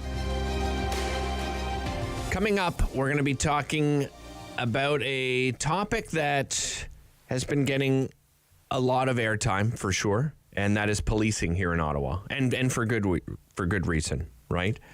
The convoy protest showed that Ottawa certainly was not prepared for the occupation. And the question is, does Ottawa need a new policing model? Joining me on the show to discuss just that is Laura Dudez, City Councillor for Orleans West Innis. Laura, welcome. So happy to have you here. Thanks so much for taking the time. Thank you for having me, Derek. Laura, you penned a great article in the Ottawa Citizen talking about this. So you begin the article by saying, we don't need to reinvent the wheel. However, other national capitals have overcome the same complex jurisdictional issues this city faces. You saw the report that came out, right? The decision to invoke the Emergencies Act. It criticized all levels of government and police agencies over their response to the convoy. Certainly no shortage of blame to go around. Let's talk about what you believe happened as far as the policing model that we have in place now. Well, I think that this is, top of mind now, but it should have been top of mind historically as well. We are the nation's capital, and as a result, we have very different policing requirements than other large cities. In the city of Ottawa, in the nation's capital, we actually have 6 police agencies and entities that are all trying to work together to address different needs. And, when we look at the circumstances of Ottawa Police Service, their jurisdiction goes all the way up to the gates of Parliament Hill. Right. But that's where it stops. So even in the example of when the convoy occupation happened, the city of Ottawa and its police service were forced to pull all of the resources from all other areas of the city to address the needs of a federal demonstration at the foot of Parliament. However, it wasn't seen that it was an RCMP jurisdiction or PPS or even OPP. That took time to have that level of collaboration in order to address what was truly a federal demonstration that ended up having implications for the city of Ottawa, our residents living in the core, and our taxpayers across the city. So, as in your discussions, what are some of the suggestions then? Well, I think, and you noted this before, and I wrote this in the article, is we don't have to reinvent the jurisdictional wheel, so to speak. There are other national capitals that have wrangled with this in the past. And I did give the example of Washington. It is only one example, but it has utilized a method called concurrent jurisdiction, where basically instead of that situation that I referenced in Ottawa, where it's a hodgepodge of jurisdictions, if you're in Confederation Park, you're considered to be NCC territory, but if you're on Laurier, you're Ottawa territory. It's not about that. That concurrent jurisdiction allows the United States Capitol Police, the Metropolitan Police Department of the District of Columbia, and multiple other agencies to cover approximately 200 blocks around the United States Capitol complex, and that they share the jurisdiction. That means that they're legislatively required to work together, and they are jointly responsible for that geographic area. That is something that we were missing when we saw it actively happen last year in the downtown. And we know that our residents demand better. They need better. They absolutely need to feel safe, even if they live a stone's throw away from Parliament Hill. Is this something you've discussed with other members of council? Well, it's actually quite interesting because a year ago, in the wake of the convoy, I had introduced a motion at council which unanimously was supported by my council colleagues, and it called on the province and the federal governments to begin that formal discussion about exploring other police jurisdictional models. Okay. It specifically looked at those models used in other national capitals and how we can deal with the same problem, recognizing that we as Ottawa were not unique. There are other capitals that dealt with it. So I have had a lot of support from my colleagues on council, both in the past term, and I know a lot of my current colleagues are also very interested in the outcome of this. But my concern is that we've heard from not only, Commissioner Rouleau in his inquiry report, which was recent. We've heard from the National Police Federation, but also the city's own Auditor General, that the current model is not sustainable. So a year later, where's the action? We need the province and the feds to come up with a different jurisdictional model to actually address what is a crack in the system. So have you heard anything then from the province or the federal government? Have you had any discussions or even emails back and forth at all?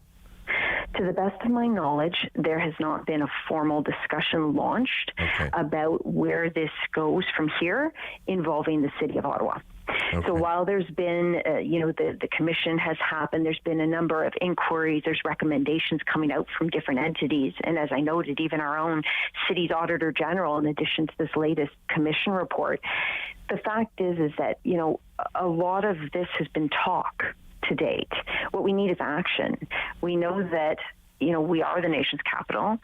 We are in the sights of not only demonstrations, which we welcome, but there is the chance of terrorism at any point. There's also, the need to make sure that we are keeping people who live in our core feeling safe and secure. So there's a lot of different factors at play. We've got the reports, we've got the recommendations. Now is the time to actually establish a different model that protects our city, our taxpayers, and our residents. Certainly want to follow this and just see, as you said, we're a year later, and I know the commission report hasn't been out, for that long period of time, but certainly it is concerning that nothing has necessarily changed, Laura, coming a year later from that. I wanted to just change topics quickly with you. I hope you don't mind, but just wondering, we're 100 days in here with this new council. Part of, the last term, and you were on that council, was a lot of the division that we've seen. I just wonder I know, you all don't agree on everything so far, but how would you describe council so far in how you're working together as a group? Well, you've picked an interesting time. Not only are we, as you noted, 100 days in, but we're also in the midst of our first budget discussion. So as a team, we're all working incredibly well together. We are under the new leadership of Mayor Sutcliffe, and we have a lot of new faces around the table combined with incumbents. It's a really phenomenal mix of experience, enthusiasm, newness. I don't want to say oldness because maybe I'm lumping myself into that category, but I think there's a lot of optimism. And as you note, we are all elected to represent our wards. We're elected to represent our city. And there will be absolutely votes where one person goes one way or the other. We're not always going to agree. That's not what we're elected to do. But at the end of the day, we're all there with the concept, the vision that our city can always be improved. We can always make sure we're investing taxpayer dollars wisely, and that we have to make the best decisions for our constituents, whether they're in our ward or across the city. So I have a lot of high hopes for this council. I think that all of us share those hopes, and I think that we're on the right track. You had a long meeting yesterday. What were some of the topics, and how would you describe the meeting yesterday? It's funny. I had to think there for a moment. Which meeting, which day? My days all blur into another. I can imagine. Yes. Well, council, absolutely. It was a wonderful meeting. There was a lot of items addressed, but as I said, I think right now we're all just ramping up for the passing of the budget, which will come next Wednesday. Right. There will be a special council meeting. People can tune in, certainly, if they wish to watch on Rogers and through different formats on the city's YouTube. I know how exciting it can be to watch us talk about city budgets, but I know it is for me. But I think, once again, we're all gearing up for that because this is a unique year. Because of the election, we have two budgets this year, and this budget for 2023 is truly just to kind of bridge that gap until we can have more fulsome discussions about how we align our budgets with the new term of council priorities. Do you have any concerns looking at the budget, coming up next Wednesday, as you said? You're going to be no. Okay. I think once again, this is a very prudent budget. When I was going door to door campaigning, what I was hearing from people is that they're feeling the pressure of the rising cost of living. Gas, groceries. There's nothing that's getting any less expensive for people of all income levels. So this budget looks to invest strongly in things like roads and infrastructure and core pieces of city services, but it's also maintaining a 2.5% property tax cap. So it's really trying to walk that fine line of how do we continue to invest in what our city needs, keeping operations and services available to our residents, but making sure that we're recognizing the pressures on their pocketbooks. So I think that we'll have to make sure that we're keeping that in mind for future budgets. But at this point, I'm pleased with how this budget has turned out, and I'm looking forward to supporting it on Wednesday. Laura, any concerns from your constituents with the cuts to OC Transpo, public transit? I mean, that's probably the biggest topic of conversation that I've heard when it comes to the budget. Perhaps the police budget as well is maybe it's 1A and 1B, but I guess the concern some people are saying to themselves with they understand that OC Transpos had a difficult time with lack of ridership and so forth, but perhaps the best way to go about that is not to necessarily cut money, because that means cut services and it makes public transit less desirable. Well, my understanding of some of the comments from my constituents, and I will point out I don't sit on transit commission, but I will be certainly eager to have this conversation at council next Wednesday. People are aware of the pressures that transit is under. They also want better bus service, and I think the concept of relooking at our operational budgets and how much money we're putting into capital and realigning it with how people are actually traveling through our communities, particularly on our neighborhood routes, is appealing to many people. And when I looked at what Transit Commission did with this particular funding envelope and how they're looking at reducing some of that spending to the tune of about $40+ million, they're not looking at cutting operations. They're looking at not changing operations or increasing them at this point. And in the East End, to be frank with you, we're about to see the launch of LRT at the end of next year. Now is the time that we need to have a really, finite look at these bus routes to make sure that they're actually serving residents. And so enhancing bus routes might be a bit too early at this point, because we actually need to look at the routes that we have to make sure that they're serving people in a fulsome way. Laura, I know that you're in meetings all day today, so we really appreciate you taking the time with us here on the Sam Laprade Show. Thank you so much. It's my pleasure, Derek. Thanks for having me. All right, thank you. That's Laura Dudas, City Councillor for Orleans West Innis. Coming up after the break, one of my favorite guests to have on the show, Eric Alper, publicist and music commentator. We've got a new subject to discuss when it comes to music coming up after the break. You'll have to stay tuned to find out what. This is Derek Fage filling in on the Sam Laprade Show. You're watching on Rogers TV and listening on City News. Sam Laprade will be right back on City News. 101.1 FM and 1310 AM. October 5th, 2014, my daughter was hit by a train. She was walking along the sides of the tracks, and it shattered her world. You like what you see. Hi guys, my name is Vi and I'm a part of Encore Ottawa 3. My set at the Meridian Theatre is coming out this week and I hope you tune in. It's been 2 years later, you're still... On Thursday's Daytime Ottawa, Joe Calabro from his fabulous Italian pastry shop. I was going to tell you the name, but I'm going to wait for Joe to share it because he says it so beautifully. It's right down there in Little Italy. He's going to share some fabulous things that they have to offer. We'll also tell you how you can help yourself get around the February blahs. I know some of us are lacking a little bit of energy. Well, we're going to bring the energy up. All that and more on Thursday. For 25 years, you've been helping to make our roads safer by doing the right thing. You've been the designated driver, you've stayed over, called home, You've called a cab or a friend and planned ahead. Let's keep doing the right thing. Support sober driving by getting yourself and your friends home safely. Do the right thing. Visit arrivealive.org to find out more. Arrive Alive. Drive sober.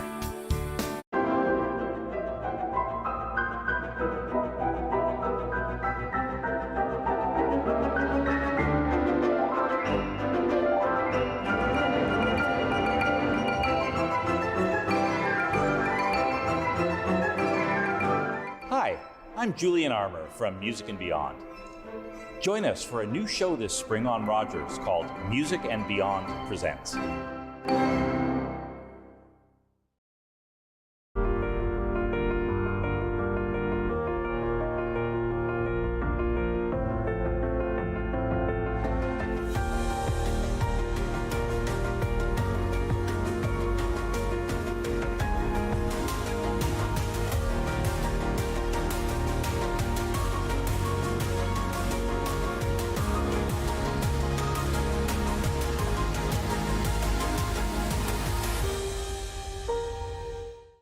Hi, I'm Justice. And I'm Nia. And we believe dreams fuel revolutions. That's why we're engaging with Canadian icons and the causes they support. Join us for these inspiring conversations and find out how you can be revolutionary.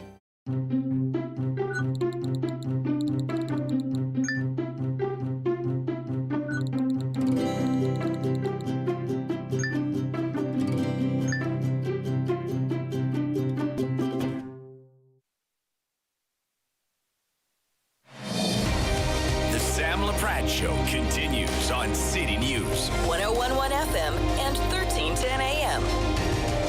Welcome back to the Sam Laprade Show. Derek Fage here from Rogers TV, filling in for Sam. Thanks for spending part of your day with us. Always appreciate it. As mentioned, one of my favorite people to talk to because I'm a music lover. Perhaps if you tune in Friday mornings, I'm sure you tune in every single morning for Wake Up with Rob Snow, but I join Rob at around 8:30 every Friday morning. And for the first half, we talk about politics and national and international issues, local issues. But for the second half, we go down what's called Rob's music rabbit hole, because Rob is a huge music fan as well. And we discuss a bunch of different topics around music. But one of the best in the business when it comes to music is our next guest, publicist and music commentator Eric Alper. Eric, how are you today? I'm good. What an intro. Thanks, man. Hey, my pleasure. My pleasure. I love following you on social media as well. I always encourage people to follow you on Twitter because you always make people think, and not just about music, but of course that's the main focus. And today we're going to make people think a bit because we're going to be talking about the most frequently used songs in movies since 2000. And I guess maybe for myself, Eric, perhaps I didn't realize how often, the same songs are used in movies. Yeah, it's amazing when you go through the list of at least the top 5, how almost cliche it is to use certain songs for certain scenes. In fact, when we go through the list and we talk about the different movies, I think people will be able to remember where they recall hearing this song, and that it's almost part of the same concept. It's either going to be a wedding, or it's going to be a funeral, or it's going to be a celebration, but that's just the way it is when you're looking for a chance to sell a lot of copies on a soundtrack, or a chance to kind of, build the divide between the film-going audience and the writers of the film. They're always looking for those connections, so you're going to hear a lot of nostalgia in this list for sure. All right, so do you want to go from 5 to 1 then on the list? Okay, let's start with Rob Bass and DJ Easy Rock, It Takes Two. Now, we don't have the audio for any of these, for as you know, for copyright reasons, of course. But It Takes Two, 13 different films? 13 different films, including Iron Man, The Proposal, The Disaster Artist, Spies in Disguise. In fact, this song was kind of built around a sample from Lynn Collins' song called Think About It back in 1972. That was the part of this song. Okay. So Rob Bass and DJ Easy Rock hit number 1 back in the day, and then it's one of those songs that are still also continued to be used whenever they're looking for a party, a club scene, a celebratory kind of area in a movie. So the song 13 times, that's almost once every 1.5 years. Oh, yeah, and it's so upbeat. I can see, all those themes you just described. That's exactly where you would find a song like that. Next up, this is one of my favorite songs. I mean, every time it comes on, I crank it on the radio, I sing along, and that is Norman Greenbaum's Spirit in the Sky. Again, 13 times. Yeah, Spirit in the Sky is such a wild song. Norman, who is he's Jewish, and he was late, kind of hanging out late at night, and realized that when he was watching all these gospel programs in the middle of the night, he was like, I can do this. And he wrote literally Spirit in the Sky in about 10 minutes. Wow. But it has been in 13 movies, and it's, if you've got a lighthearted film, but with a religious scene in it, usually that's when this song is actually being put in it. Next one, listen, I grew up listening to this song. I just felt when they came on the scene, I had never seen artists like this before. They were just really, really new to me, and they have so many hits, but I think, their biggest hit is Push It, and I'm talking Salt and Pepper again with 13 times in a film. Yeah, this song was first released back in 1987, and for a lot of us, I think you and I both included, it was kind of like our beginnings of like rap music and hip hop on the radio, at least. Yeah. And so the song hit the Billboard Hot 100. But what really did it, especially in the UK, was they performed it at the Nelson Mandela 70th birthday concert. One of the strangest songs to ever do in front of somebody like Nelson Mandela. Yeah. But it stormed back up the chart. It brought it back into the public kind of sphere, and it was now in 13 films, including World's Greatest Dad. It was in The 40-Year-Old Virgin. It was in Grandma's Boy, Something Borrowed, Second Act. It seems like it's one of those very throwback nostalgia tunes. Next up, one of my favorite bass lines of all time, Queen and David Bowie, Under Pressure. What a fantastic song. Yeah, this is one of those great songs, and it was recorded because both Queen and David Bowie separately were working in a recording studio late at night, and they were each having trouble with the songs that they were working on by themselves. So they decided to meet up, and they merged a little bit of that song for Under Pressure, and Queen used a little bit of their song for Under Pressure, and it was in 14 movies since then, including The Girl Next Door, The Heartbreak Kid, I Now Pronounce You Chuck and Larry, and what a great bass line it is, for sure. Do you think a lot of people probably don't realize the Queen connection to that song?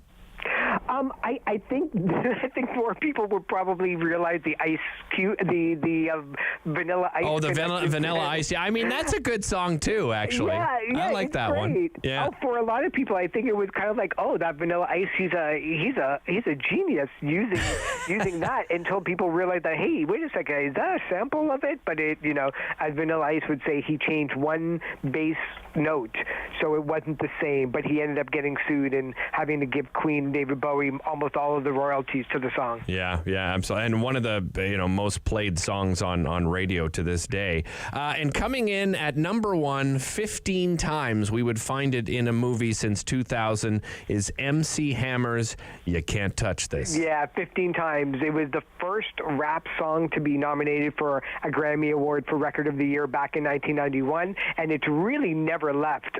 It was in serious movies like Into the Wild, and also pretty bizarre comedies like Borat and White Chicks and Charlie's Angels. It's one of those things where if you have a scene and you don't want to take yourself too seriously, then you can easily throw You Can't Touch This on there, and it immediately makes the scene that much more lighter. It makes it breezier because everybody's got that memory of MC Hammer and the parachute pants and the dancing, and still one of the really great songs. I mean, for DJs, if you're ever stuck looking to play something and you're just having not a lot of luck, throw this one on or Push It, and you'll have a guaranteed, Couldn't agree more. Fuller for sure. Yeah, for sure. The dance floor will fill up for you right away. I know I'm running out of time. Just want to quickly get your thoughts on what did you think of the Blues Fest lineup that came out yesterday? Pretty amazing. It got it's getting rave reviews right across the country and around the world. It's going to be amazing to see who actually is going to be drumming for the Foo Fighters, because this is going to be one of their first shows. The Smile, which is a Radiohead spinoff.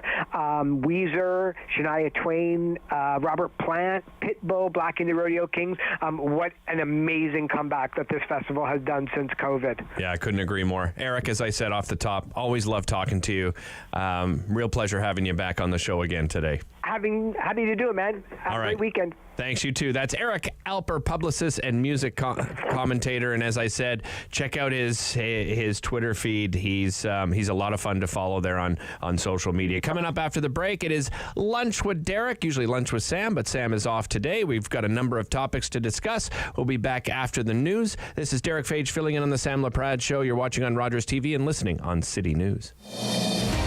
Sam Laprade will be right back on City News. 101.1 FM and 1310 AM. Join us on the next Simply Cooking by Chef, where I scream, you scream, we all scream for ice cream. I'll make it right before your eyes.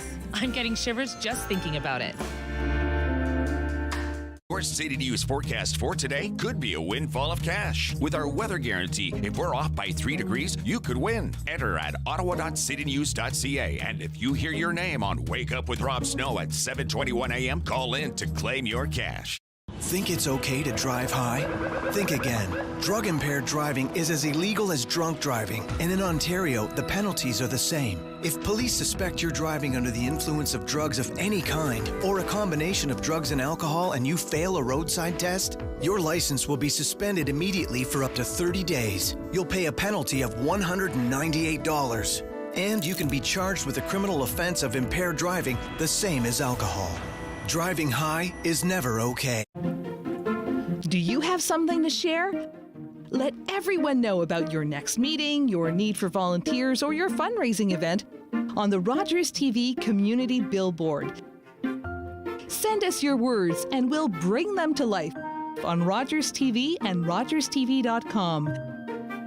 When it's time to spread the word, go to rogerstv.com to add your announcement to the Community Billboard. Play 4 games of bingo from the comfort of your own home each Monday at 7 p.m. for your chance to win money from our $2,000 regular bingo or $5,000 super bingo night. Kiwanis TV Bingo, Mondays at 7 p.m. on Rogers TV. Bum, bum, bum, bum, bum, bum, bum, bum. $20. $20. We're on the line for $20.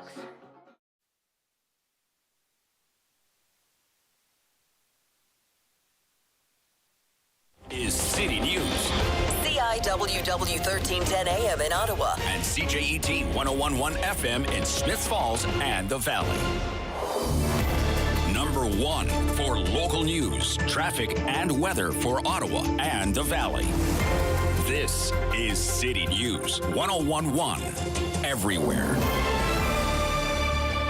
And good afternoon. It's Thursday, February the 23rd. I'm Mark Day. Right now in Ottawa, minus 11, Smiths Falls, minus 12. Here's what's making news right now. Last week's explosion in Orleans has been deemed a criminal, and the circumstances are being looked into by the Ottawa Police Arson Unit. City News reporter Chris Curries with more on what an investigation would entail. It's tough to put a timeline on this type of investigation, says a former Ontario Fire Marshal investigator, but it will be comprehensive. Depends on who's involved, and as far as development goes, with the OFM, they're going to team up with the municipality, dealing with permits. They could be dealing with who were those that were workers on site. Forensic expert Mike Pontfay says while the arson unit is investigating a criminal matter, that doesn't mean it was intentional, and a focus will be on the gas supply system in and around the explosion site.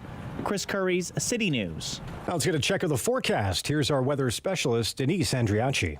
Still periods of light snow for the rest of the day today, and the winds are gusty at least through the early part of the day. So some blowing and drifting snow still a concern. That won't be too much of a concern as we move through the evening drive. But for the afternoon evening commute, you're still dealing with some light snow falling and very cold temperatures. A few flurries linger into tomorrow morning, and then we still have a chance of flurries through the day, but we should have some sunny breaks. It's just going to be very cold tomorrow and below seasonal. We'll have lows in the minus 20s.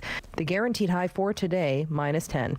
And right now, minus 11 in Ottawa and Smiths Falls.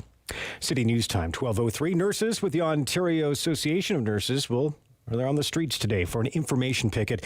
The union calling for better contracts for nurses following 3 years of wage suppression under the PC Bill 124. Rachel Muir is with the Ottawa Hospital Bargaining Unit. She's the president and a registered nurse. We are negotiating benefits and wages, the usual things that come up in contract negotiations, but also things that affect our quality of life and our work-life balance, and that affect the patients we care for.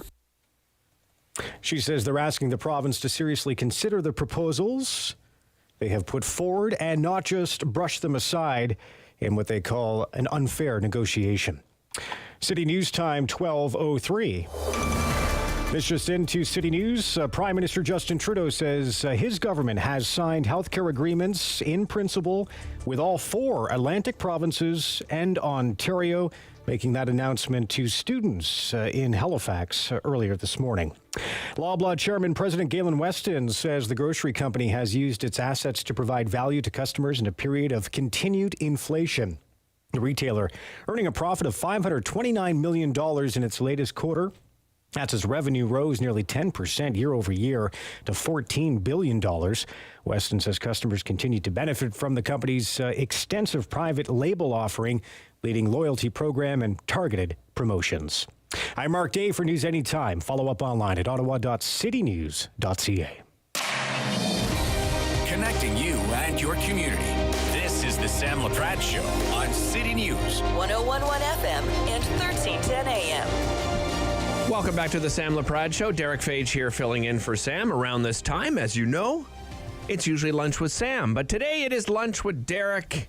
And joining me at the table, we are joined by Greg McEachern, Ottawa-based consultant and Liberal strategist. Good afternoon, Greg. Good afternoon. Great to have you here. And Kurt Studley, real estate agent, host of Ottawa 67's Games on Rogers TV. Good afternoon, Kurt. Hello, Derek. Hello, Greg. How are you, fellas? Doing great, thanks. Great to have you both here. You know, just quickly, I know this wasn't necessarily a topic we were going to tackle, but you just heard in our breaking news that all 4 Atlantic provinces and Ontario have reached an agreement in principle on the health care funding offer made by Prime Minister Justin Trudeau back at their First Ministers meeting in Ottawa earlier this month. Just quick reaction, Greg. Obviously, good news for those of us here in Ontario and those 4 Atlantic provinces. Yeah, good news, and I think, there was a lot of political rhetoric being thrown around before, but I think what you find in common with this and the childcare deal is that the provinces can make a lot of noise, and what the Prime Minister's office does is they pick off the provinces and they start talking to them individually. You have people like Dominic LeBlanc, who gets a great relationship with Doug Ford, and then you have Doug Ford say in the media he doesn't mind strengths. So if you're the premier of PEI and you hear this and you think, well, to hell with this United Front, I've got to make a deal for my people. So I think that's exactly what you've seen happen, and it's kind of good that this has kind of moved on. It was such a heated issue 3 weeks ago, and I don't think playing politics with healthcare right now in Canada is a good idea or a political winner. Yeah, agreed. Very well said. And just to give people an idea of the sort of the money and term involved here, they've accepted the federal government's plan to send, I think it's more than $46 billion in new money to the provinces and territories over a 10-year period. Kurt, your initial thoughts on this? Well, Derek, I'm no political strategist by any stretch, but to me, it's positive because we're moving forward now and addressing the situation and getting money into the healthcare systems for whatever provinces accept the deal. And I think, eventually everybody will be on board, but it is forward progress. And I think that's what, the people of this country and this province want to see. Yeah, absolutely. Let's turn our attention to just federal politics in particular. Speaking to reporters in Ottawa on Tuesday, Pierre Poilievre laid the blame for the surge of migrants squarely at the feet of Prime Minister Justin Trudeau. He accused of encouraging irregular crossings at Roxham Road and not addressing a backlog. He argued that Trudeau had already demonstrated that Roxham Road could be closed without violating the Safe Third Country Agreement. I'm not certain that is as the case. Greg, what should or can Prime Minister Justin Trudeau do about the illegal border crossing at Roxham? I mean, he's spoken about it as well, and I can share some of his comments as well during this conversation. But what do you think about that situation? Well, the Prime Minister could get Pierre Poilievre to try to get Mexico to pay for a wall. Now we know where Greg sits on the political spectrum. Yeah. No, but quite honestly, Derek, I'm rent-a-quote. I do a lot of these panels, and we've been talking about this issue for a long time, and that the country where they're coming from can change. It could be Haiti, for example, and it got really bad in 2017 because of the aforementioned guy I alluded to, Donald Trump, and people got really scared. And although I was kind of a bit facetious here, we've got to remember that in January someone was found dead there. A Haitian man was found dead. People are willing to risk their lives to try to come to Canada. And again, I have a red stripe, but when I do the research for these topics and you see, experts saying that what Poilievre is saying just won't work because of our international agreements alone. And then there's the reality of it where literally this will be punted down the road. If not at this place, it will be somewhere else. And so I don't feel it was a really realistic response and the other part is when the press gallery pressed Poilievre on this and say, like, how could this happen? To your point, to your kind of caveat there, he didn't really provide how this could work. That being said, obviously the Prime Minister's comments yesterday show that this is, top of mind for them. It is an irritant. The Premier of Quebec has said some things that are, I think, very uncomfortable. Kurt, it is an honor to be on with you. I remember you from your ASN days back in Nova Scotia, and as a Nova Scotian, I know the Premier of Nova Scotia has said, we need immigrants. We need to address labor shortages, and Quebec has the same labor shortages. So it starts to feel a little bit like a dog whistle, and I think people ought to be very careful. Yeah, I think, Greg, it's a bit of part of the issue, too, is the backlog that we already see. And I do agree with Prime Minister Justin Trudeau. I mean, you close that particular illegal border crossing, it's just going to lead to irregular crossings elsewhere. On the side of François Legault, I understand his frustration. They're all coming in, seems to be, to this one place. They feel that they don't have the resources anymore. They're sending some by buses to Cornwall, who I can tell you probably don't have the resources themselves anymore either. It's a very complicated situation. Kurt, your thoughts? Well, Derek, of the 27,000 or so people who cross at borders like that, across our borders in the similar situation, about 20,000, if I read the numbers correctly, go to that particular crossing. So it is an urgent matter in that we have to start really monitoring what's happening down there, and we can't have people trying to come into our country and struggling to get across the border or get processed, and people dying out in the middle of the winter. That's, to me, the urgent matter is, all politics aside, we need people down there. We need to make sure we know what's happening and how we can, further the cause of these people and help them out in a strategic manner. I mean, they're being shipped everywhere right now, wherever anybody can take them, and whether Cornwall can or not anymore, they might be full up. So we really have to get our feet on the ground there and get some people in to find out what's happening exactly. Yeah, and Greg, for people that aren't aware, so the Safe Third Country Agreement, it requires asylum seekers arriving in Canada or the U.S. to make their claim in the first country they arrive in, and forbids them from first arriving in one country and then making a claim in another. However, you have asylum seekers who arrive in the United States. They actually get bused, right, to very close to Roxham Road, right? They arrive in they get bused there, and this agreement isn't working, Greg. And I know the Prime Minister has said, well, we have to speak to he's meeting with President Joe Biden, and this is going to be a big topic for them, and they have to renegotiate it. But quite frankly, I wonder if there's anything to negotiate, Greg, because it seems like the U.S. is really just saying, hey, you know what? This is your problem, and we don't really care to negotiate. Yeah, and to that point, though, they've also been bused to other places in the United States, which yes, I think is that is quite true. Inhumane. Really disgusting. Agreed. To treat human beings that way, whether they're sending them to Martha's Vineyard or outside the vice president's residence. I mean, who treats people like chattel? It's disgusting. I agree. It's pretty disgusting. On that point, though, about the third country aspect, I want to give credit to a NDP MP from British Columbia, Jenny Kwan, who was raising this issue back in 2018, 2019, and the need for it to be fixed. And I do think it's one of those things that, COVID and the pandemic wiped out so many issues that were, at that crisis point. And I think this, we're seeing that the government, there are things that I think the hold button was pressed on. And it's a bit of a, to mix a metaphor, it's a bit of a wake-up call. Kurt, do you think Joe Biden and the U.S. really want to renegotiate this at all? Probably not.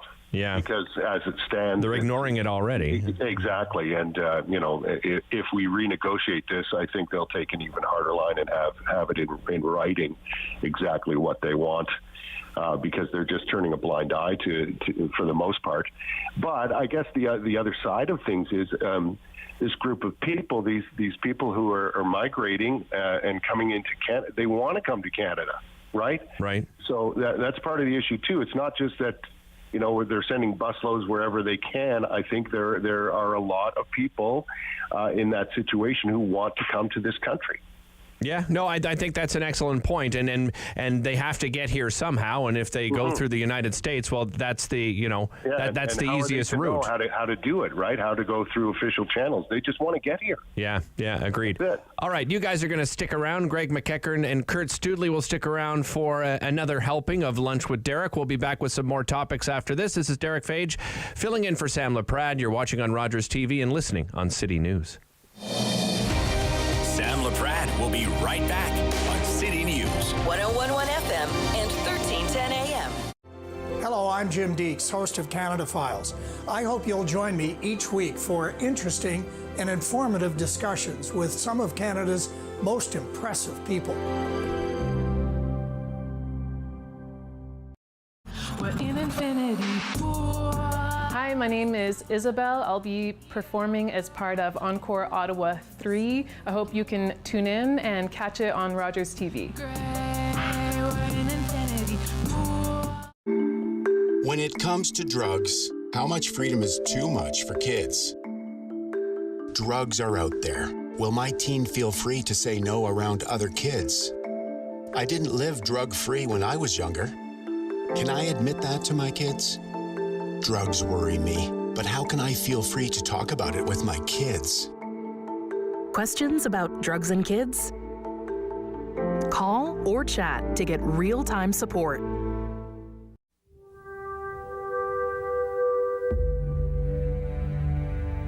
Behold Emily Carr, painter, about to encounter the force that will consume her life. How tightly they sealed their secrets from me, humble and pleading before the great trees, awaiting the invitation from the Spirit to come meet me halfway. Nothing is still now. Everything is alive. At last, I knew I must see through the eye of the totem itself. mythic eye of the forest.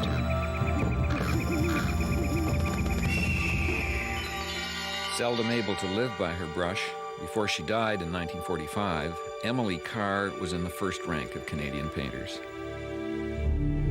This is my country. What I want to express is here, and I love it. Amen. The devastating earthquake that struck Turkey and Syria has left thousands of people dead, and many more have lost their homes. Millions continue to be in need of emergency assistance. The humanitarian coalition is responding to the urgent needs. You can help. Donate today at together.ca. That's together.ca. The Humanitarian Coalition. Together, saving more lives. Every year, dozens of Canadians are killed or seriously injured because they take risks around railway tracks. Talk to your loved ones about rail safety. Visit stoptracktragedies.ca.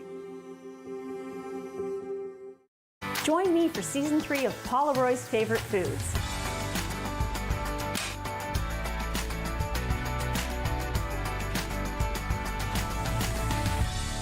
Whew, that was a lot. I think I need a nap.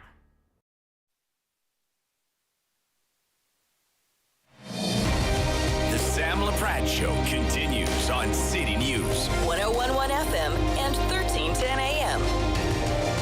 Welcome back to the Sam Laprade Show. Sam is off this week. Derek Fage here from Rogers TV filling in for Sam. We continue with Lunch with Derek with Greg McEachern, Ottawa-based consultant and Liberal strategist, and Kurt Studley, host of the Ottawa 67's games on Rogers TV and local real estate agent.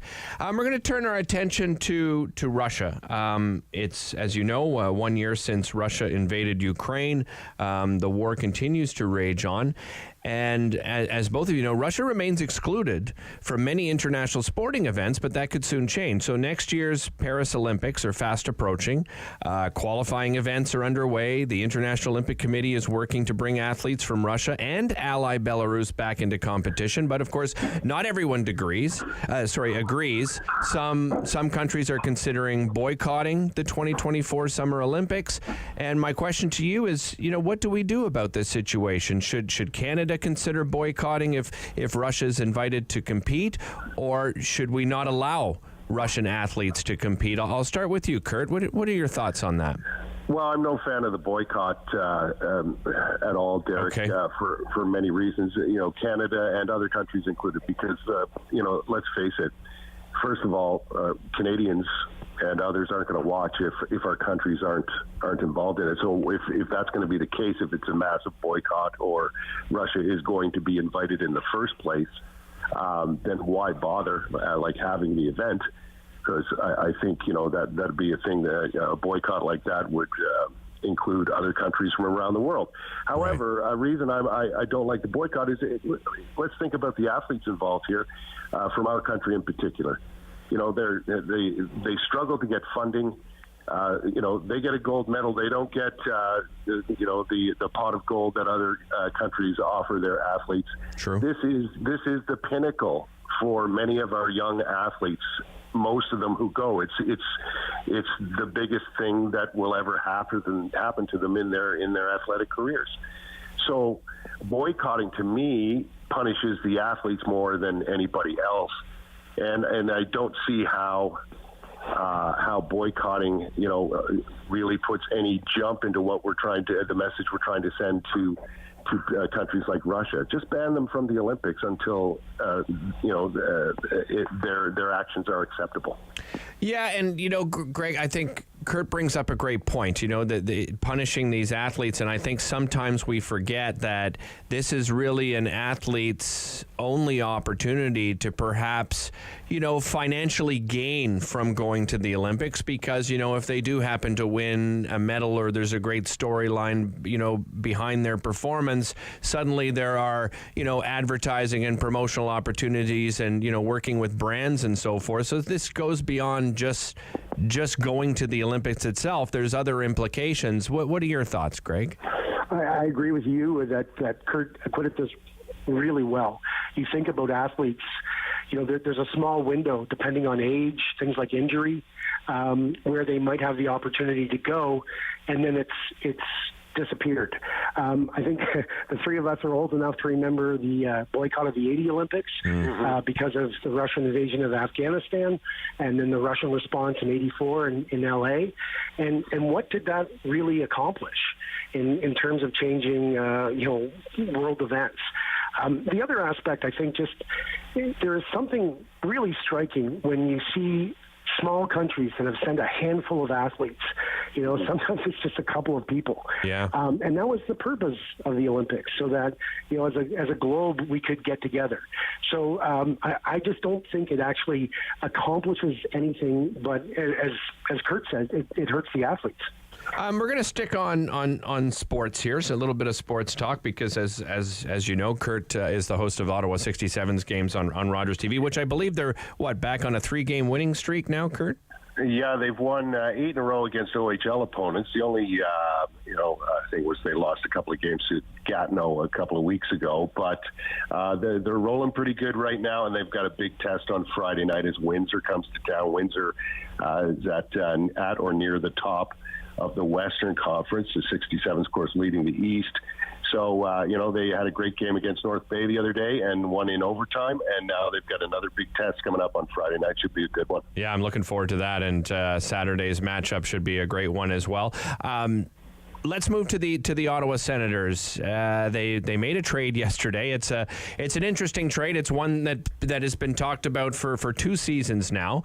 The Sens have sent Nikita Zaitsev, a 2023 second-round pick, and a 2026 fourth-round pick to the Chicago Blackhawks in exchange for, drum roll, future considerations. People calling this a salary dump, but there are other implications. Greg, I don't know if you're a hockey fan yourself, but when you look at this trade, I mean, is it anything more than a salary dump? Probably not, but there are some implications to a trade like this. Well, this is more Kurt's wheelhouse than mine, but I thought this was going to be a great opportunity to ask the same question. I mean, obviously, this is about money. It's about the salary cap. And, he to me, he never seemed to live up to his promise after that first year with the Maple Leafs. But what I am curious about, and I'd love to hear, Kurt and your thoughts on this, is I am curious about how much this might have to do with the sale of the team. Sometimes a company, in the private sector is looking to get rid of some big salaries to make it more saleable, for lack of a better word. And I'm wondering if that had any impact on it. I really don't think it does, fellas, and I'll tell you what, I think there's way more to this than meets the eye. They're clearing space with the salary cap, no question about it. Now, the thing with Zaitsev is they could have saved even more money by letting him ride out this season and let him go at the end of the season, like doing something at year's end. So they would have saved some money by doing that, and they probably wouldn't have to give up a couple of draft picks to go along with that. So what that says to me is there's something else in the offing. Okay, right. They're trying to land a top 4 defenseman. They need a top 4 defenseman, whether they make the playoffs this year or not. They need a top 4 defenseman moving forward. So I think what you're going to get is maybe a Matthew Dumba from Minnesota, somebody like that to come in, and they're going to re-sign him as soon as he gets here to a long-term contract. That's the way I'm looking at this. But I think something else is connected to this Zaitsev move. First of all, it gives Zaitsev a ticket out of here. He had a rough go here. He had a rough go in Toronto. He needs to go somewhere else.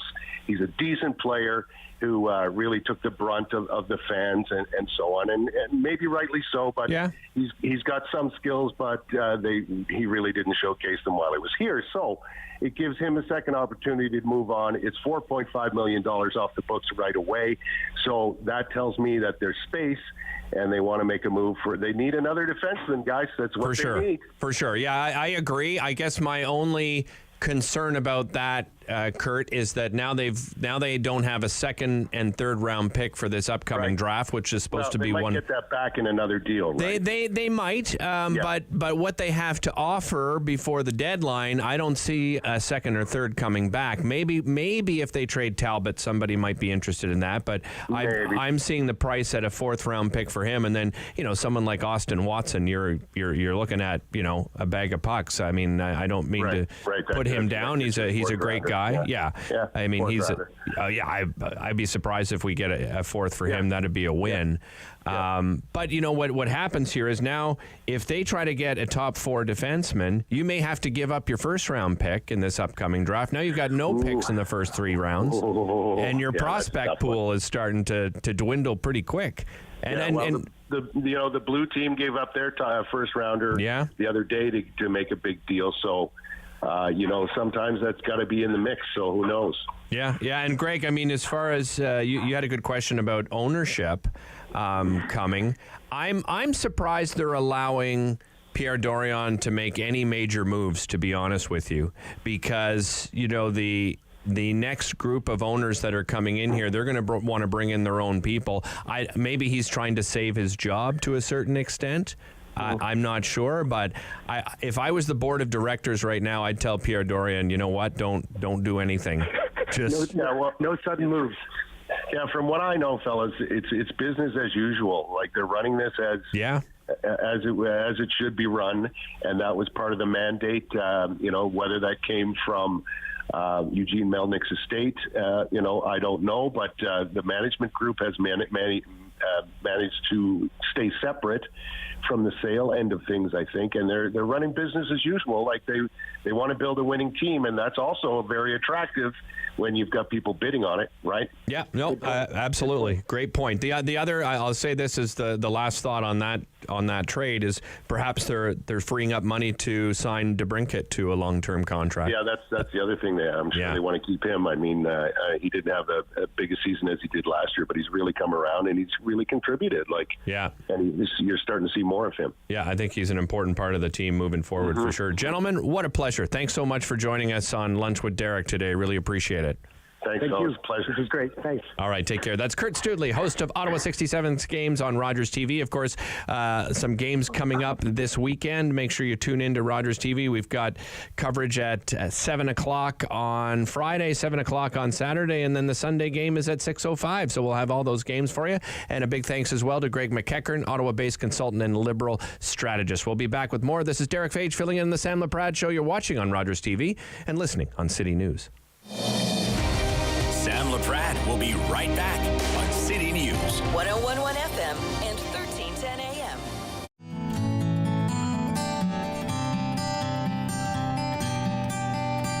It's a new season of The New Fly Fisher on Rogers TV.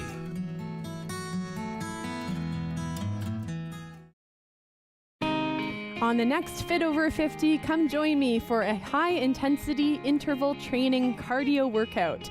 Yes, it does sound challenging, and it is, but it's also a lot of fun. Looking forward to seeing you then. After a night out with your friends, not having a plan for a safe ride home can leave you in a bad spot. You could end up riding in a police car, an ambulance, or a hearse. These unplanned modes of transportation can be a costly choice and do not take you home. Your plan could include a designated driver, a taxi, or public transit. Drink responsibly, choose your ride, and have a plan for a safe ride home. Visit arrivealive.org to find out more. Once upon a time, in a nursery rhyme, there were 3 bears. 1, 2, 3 bears. And they went a-walking in the cool woods a-talking while their porridge began.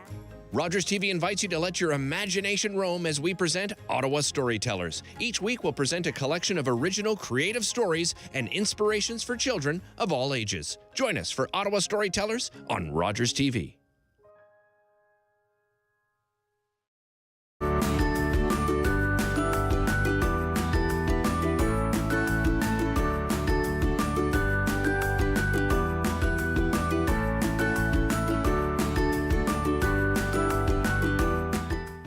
October 5th, 2014, my daughter was hit by a train. She was walking along the sides of the tracks, and it shattered her world.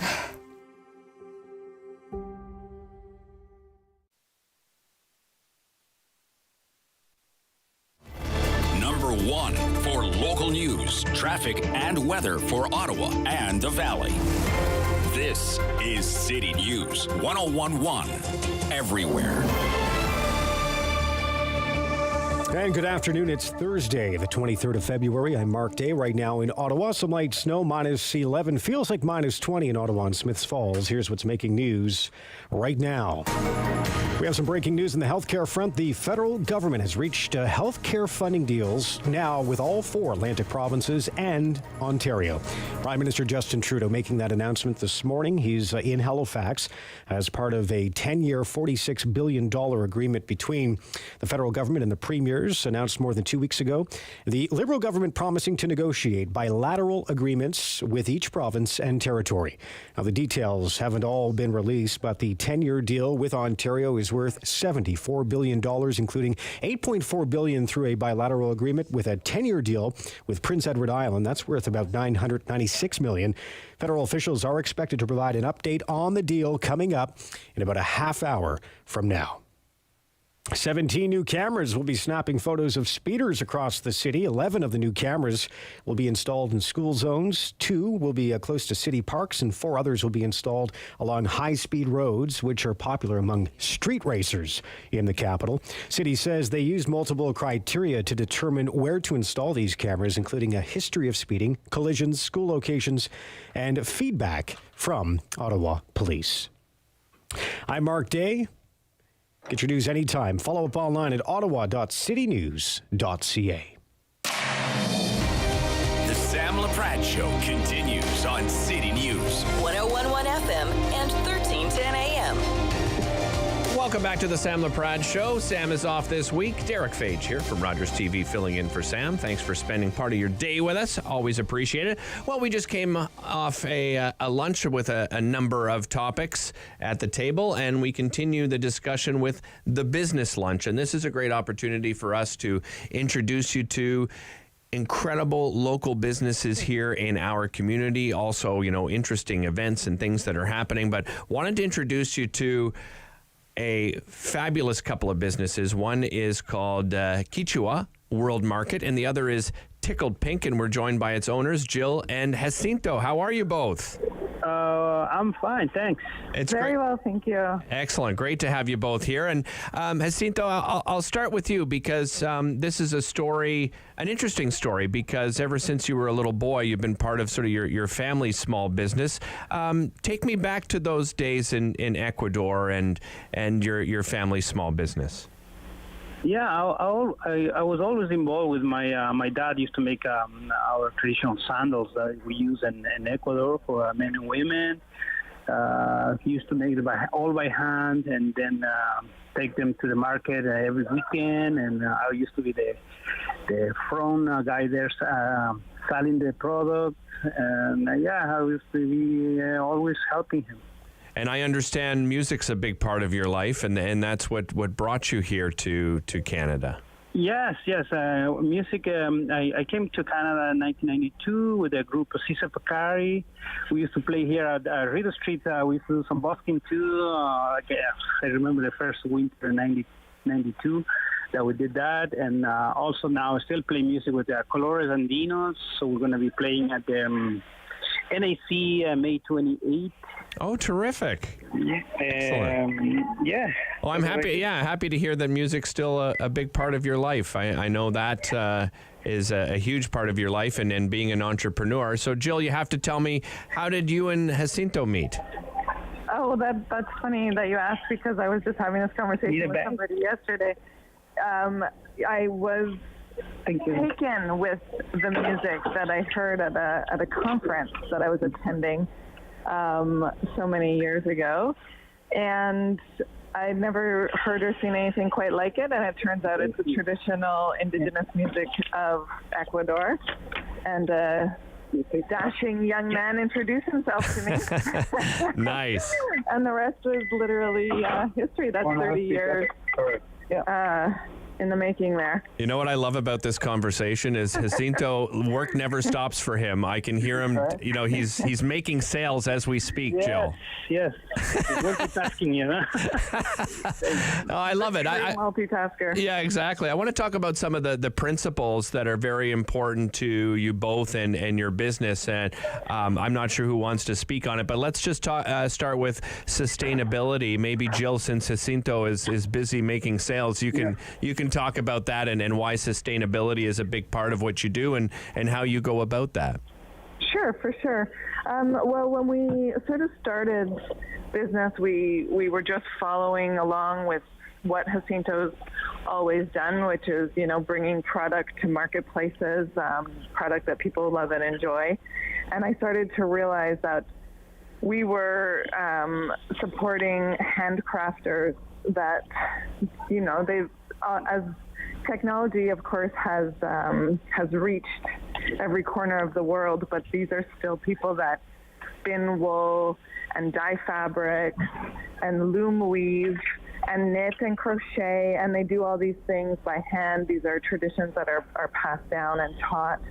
And we thought, well, this is more fun than selling plastic things or, just finding any imports that we can. This is something that we can kind of focus on and build.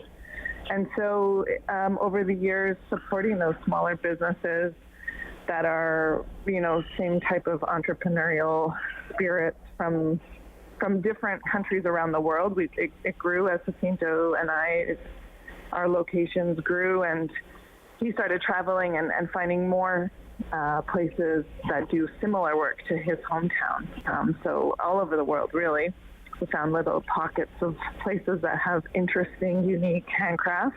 Right. And so that's something that we just continue to focus on. Yeah, and Jacinto, I guess you've met some really incredible artisans over the years, and making those relationships must be, important part of what you do is not only just buying something, with your eyes closed, I know we have technology now, but actually going and meeting the artisans. Was that a very important part of what you do? Yeah, that was actually for me. It was like part of the tradition of my culture from where I come from, connecting with artisans. And when I went to Thailand, my first trip, it was amazing. My eyes just opened there, like talking to people. They different type of arts and crafts. And also then we went to Nepal, and it was identical the product that we carry in South America. In Nepal, it was like, wow, the same culture too. I went to India, it was the same thing. I really enjoyed traveling and talking to the people that are making the product. And Indonesia was another great place that I ended up to, and it was a fantastic experience and connections with all the artisans there. Small family businesses, Yeah, absolutely. They're working hard, and they're making a living with what they do. So it gives me more energy too here in Canada. Like bring the product. I know where they come from. I know it's not mass produced. Jill, walk me through. So, you have the two businesses. Let's first look at Quichua, and I hope I'm pronouncing it correctly. Yeah, okay, good. Right. Excellent.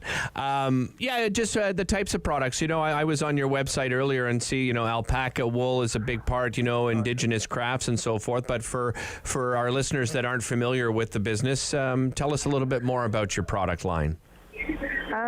So in Quichua, the handcrafts from Ecuador, they're famously known for something like their Panama hats, for example. So that's something that we've always wanted to focus on, having a high quality Panama hat available.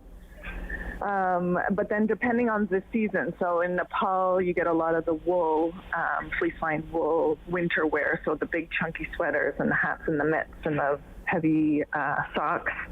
That's something that's been a popular staple for a long time for winter. And then the alpaca socks, Jacinto started to focus on bringing in more alpaca because it's such a fantastic fiber. It's not actually a wool, it's a hair, and it's very insulating and warm and soft and hypoallergenic. Right. The people with those cold toes right now should not have cold feet at all. They should be wearing alpaca socks. Absolutely. So that's a Peruvian product. Bags and backpacks from multiple places around the world. And we've got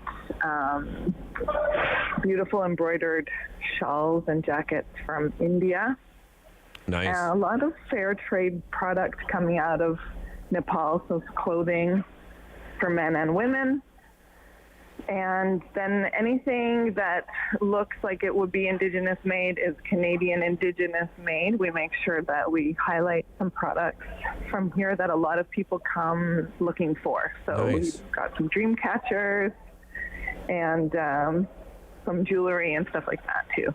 Yeah, and you know what I love about, the bags in particular. Actually, I shouldn't just say the bags, because the indigenous crafts and the alpaca wools and so forth, a lot of color and a lot of design involved, right? I mean, that's one of the beautiful things when you find things from around the world. And as Jacinto said, the many places that he's visited, they just do things differently, and it's not manufactured in a huge warehouse where everything's the same. They're very unique products. Yes, a lot of one of a kind.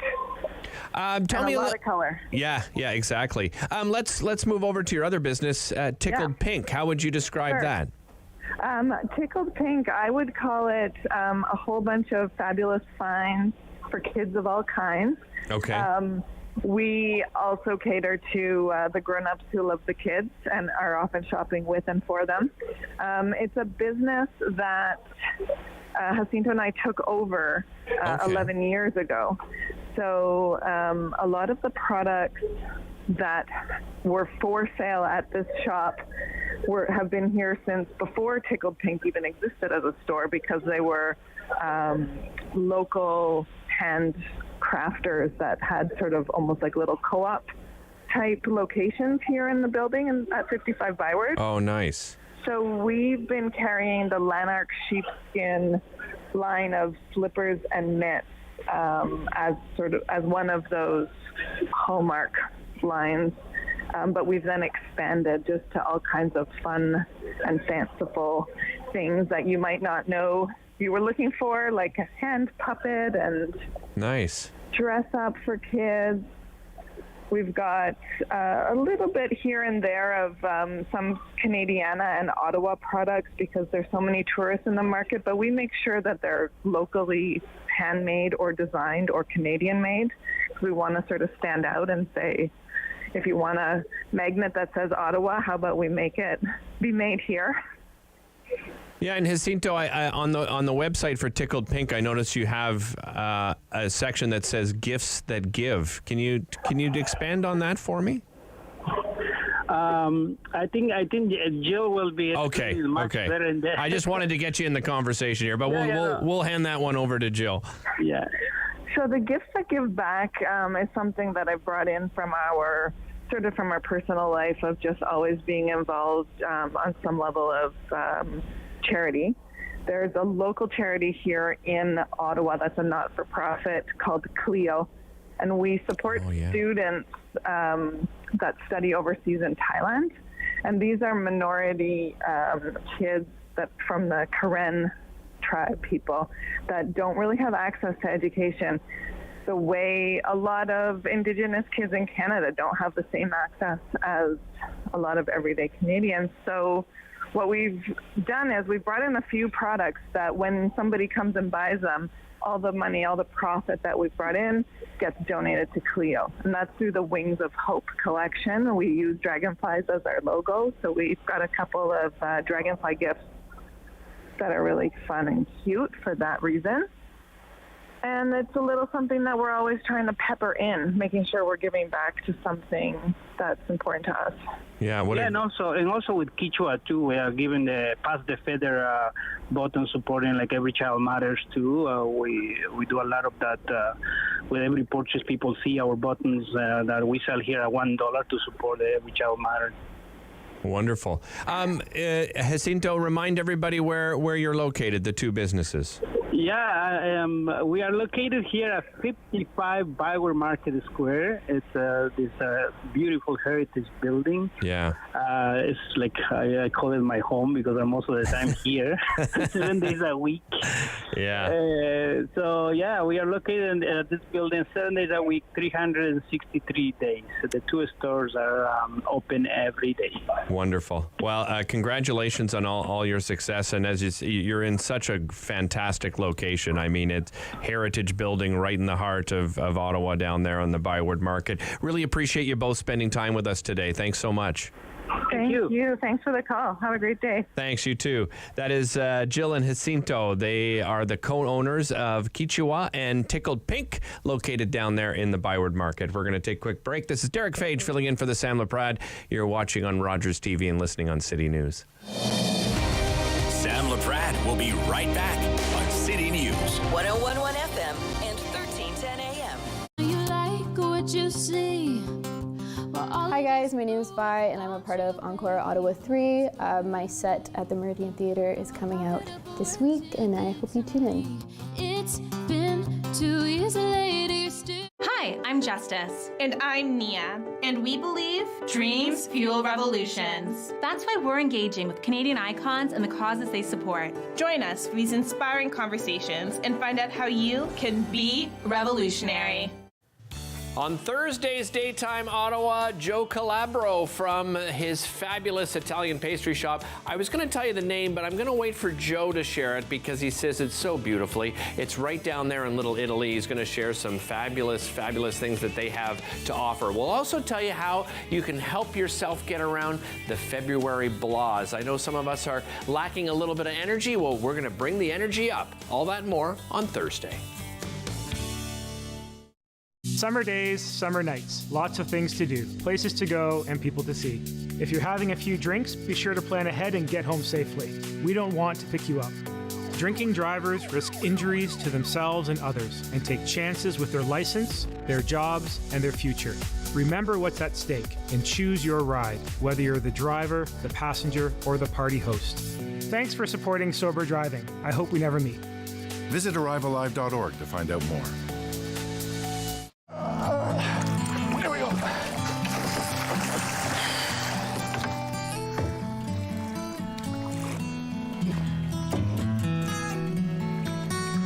He's going back in, okay?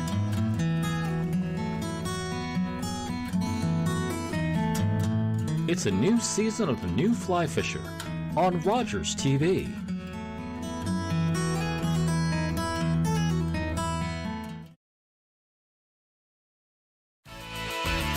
Everyone loves a snow day, but less fortunate kids in Ottawa are missing out because they don't have a warm winter snowsuit.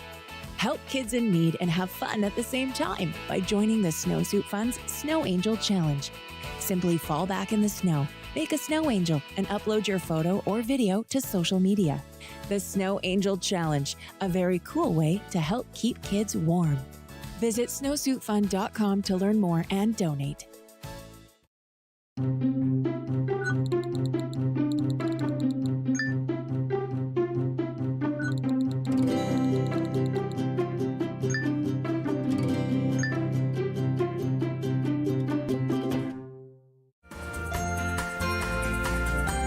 Join us on the next Simply Cooking by Chef, where I scream, you scream, we all scream for ice cream.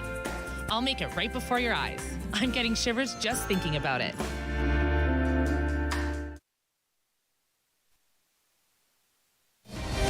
The Sam Laprade Show continues on City News. 101.1 FM and 1310 AM. Welcome back to the Sam Laprade Show. Derek Fage here from Rogers TV filling in for Sam. As you know, it is Black History Month. A lot of different events happening throughout the city.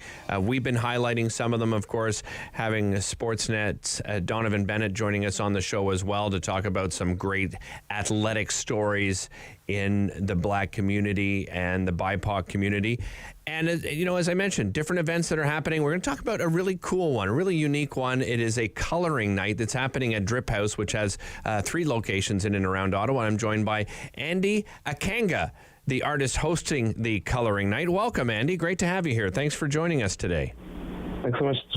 Hey, Andy. It's great. Oh, no, it's a real pleasure. And before we, start talking about the coloring night, I know it is sold out, so congratulations on that. You have another one coming up. But just like to talk to you a little bit about your background as an artist. Tell me a little bit about yourself. Well, sure. So I'm from West Africa. I'm from Benin, and I moved to Ottawa to study at U Ottawa. And I love the city, and I fell in love with the art scene. And I'm an illustrator. So it was really great for Drip House to, support my endeavors, and I had an art show there earlier last year. It was really great. And my work is very hip hop and comic book focused. Right. And it's doing work that my younger self will be proud of. And that was kind of the theme that night. And then that night I thought of doing a coloring contest. Okay. And then that's how all my my guests that came were engaged for the art show. And it was really fun, and they were going away with the pencils and crayons, and then we had the idea to run it back for Black History Month because, as you mentioned earlier, it's great to color, it's great for mental health, it's easy to get into, it's just really simple, lighthearted fun. And we thought it would be great to just, bring some color to the month of February. Yeah, and you love to bring color into your art, right? It's a big part of it. Like, hip hop, of course, is a big part, but the use of color is very important to you. I imagine that comes from your roots. Definitely, yeah. I mean, it's all about expression, right? And I love vibrant colors. Even the clothes that I wear, I always pick bright colors, and so I love the symbolism that a color can carry, that they convey so many emotions. So I love the fact that we can play with color tonight, and I can't wait to see what my guests do. But like I said, it's great for mental health. It's just relaxing, and it's super. And I'm gonna have ways for them to get into it, because there's different ways to color. There's a simple, you can just color away, but there's ways to blend and to really create complex sort of design. So, and that takes your mind away from different things. You get to unplug, and it's awesome. Yeah, and we've seen a big growth in popularity, right? With these, I guess they're terming them adult coloring books, and I think that's cool about what you do, because the coloring books that you offer at these coloring nights, they're actually pre-drawn by you, right? Exactly. Yeah, you got it right. So I figured it would be easy to just, have everyone be engaged with my art, because my art is so many different things. It's artist focused, so it's like your favorite artist that you get to color, and you don't have to worry about drawing that. It's already done for you, and you get to take it home, because it's going to be on really thick paper. There's going to be a case for you to take it home. You can frame it home. So it's going to be a really elevated experience, and like I said, there'll be different stations for you to get really, you can go as complex as you want. You can just color away or really get intricate with the design. So I'm super excited, and yeah. Yeah, and it's part of a passion for yourself as well, and that is giving back. I understand this is a fundraiser as well. Exactly. So all proceeds tonight will be going to Equal Chance. It's charity here, a nonprofit here in Ottawa, and that helps empowers women and Black lives here in Canada. So I cannot wait to help support that, and it's been really great how it came together. And I think it's really important that a lot of people know about this. I know tonight is sold out, but there'll be more events like these. So I'm honestly really happy that it sold out, and it sold out really quickly. Nice. And now we're having to hopefully it goes well tonight, and we can slot more events in the upcoming future. But I'm really happy that the city showed love and was receptive of this. And you've chosen a great venue, as I mentioned off the top. Drip House has 3 locations, but tell me why you chose Drip House. Drip House has always been great to work with. Like I mentioned before, we had art shows there last year with my art, and then I love the setting. I love the team there. They're really open to working together and creating really, culture is what is what it is. It's whether it's Asian culture, African culture. It's just about expression and culture. And I think this was a really great opportunity for us to work again together. To have there's going to be some music, some projections, some African bites.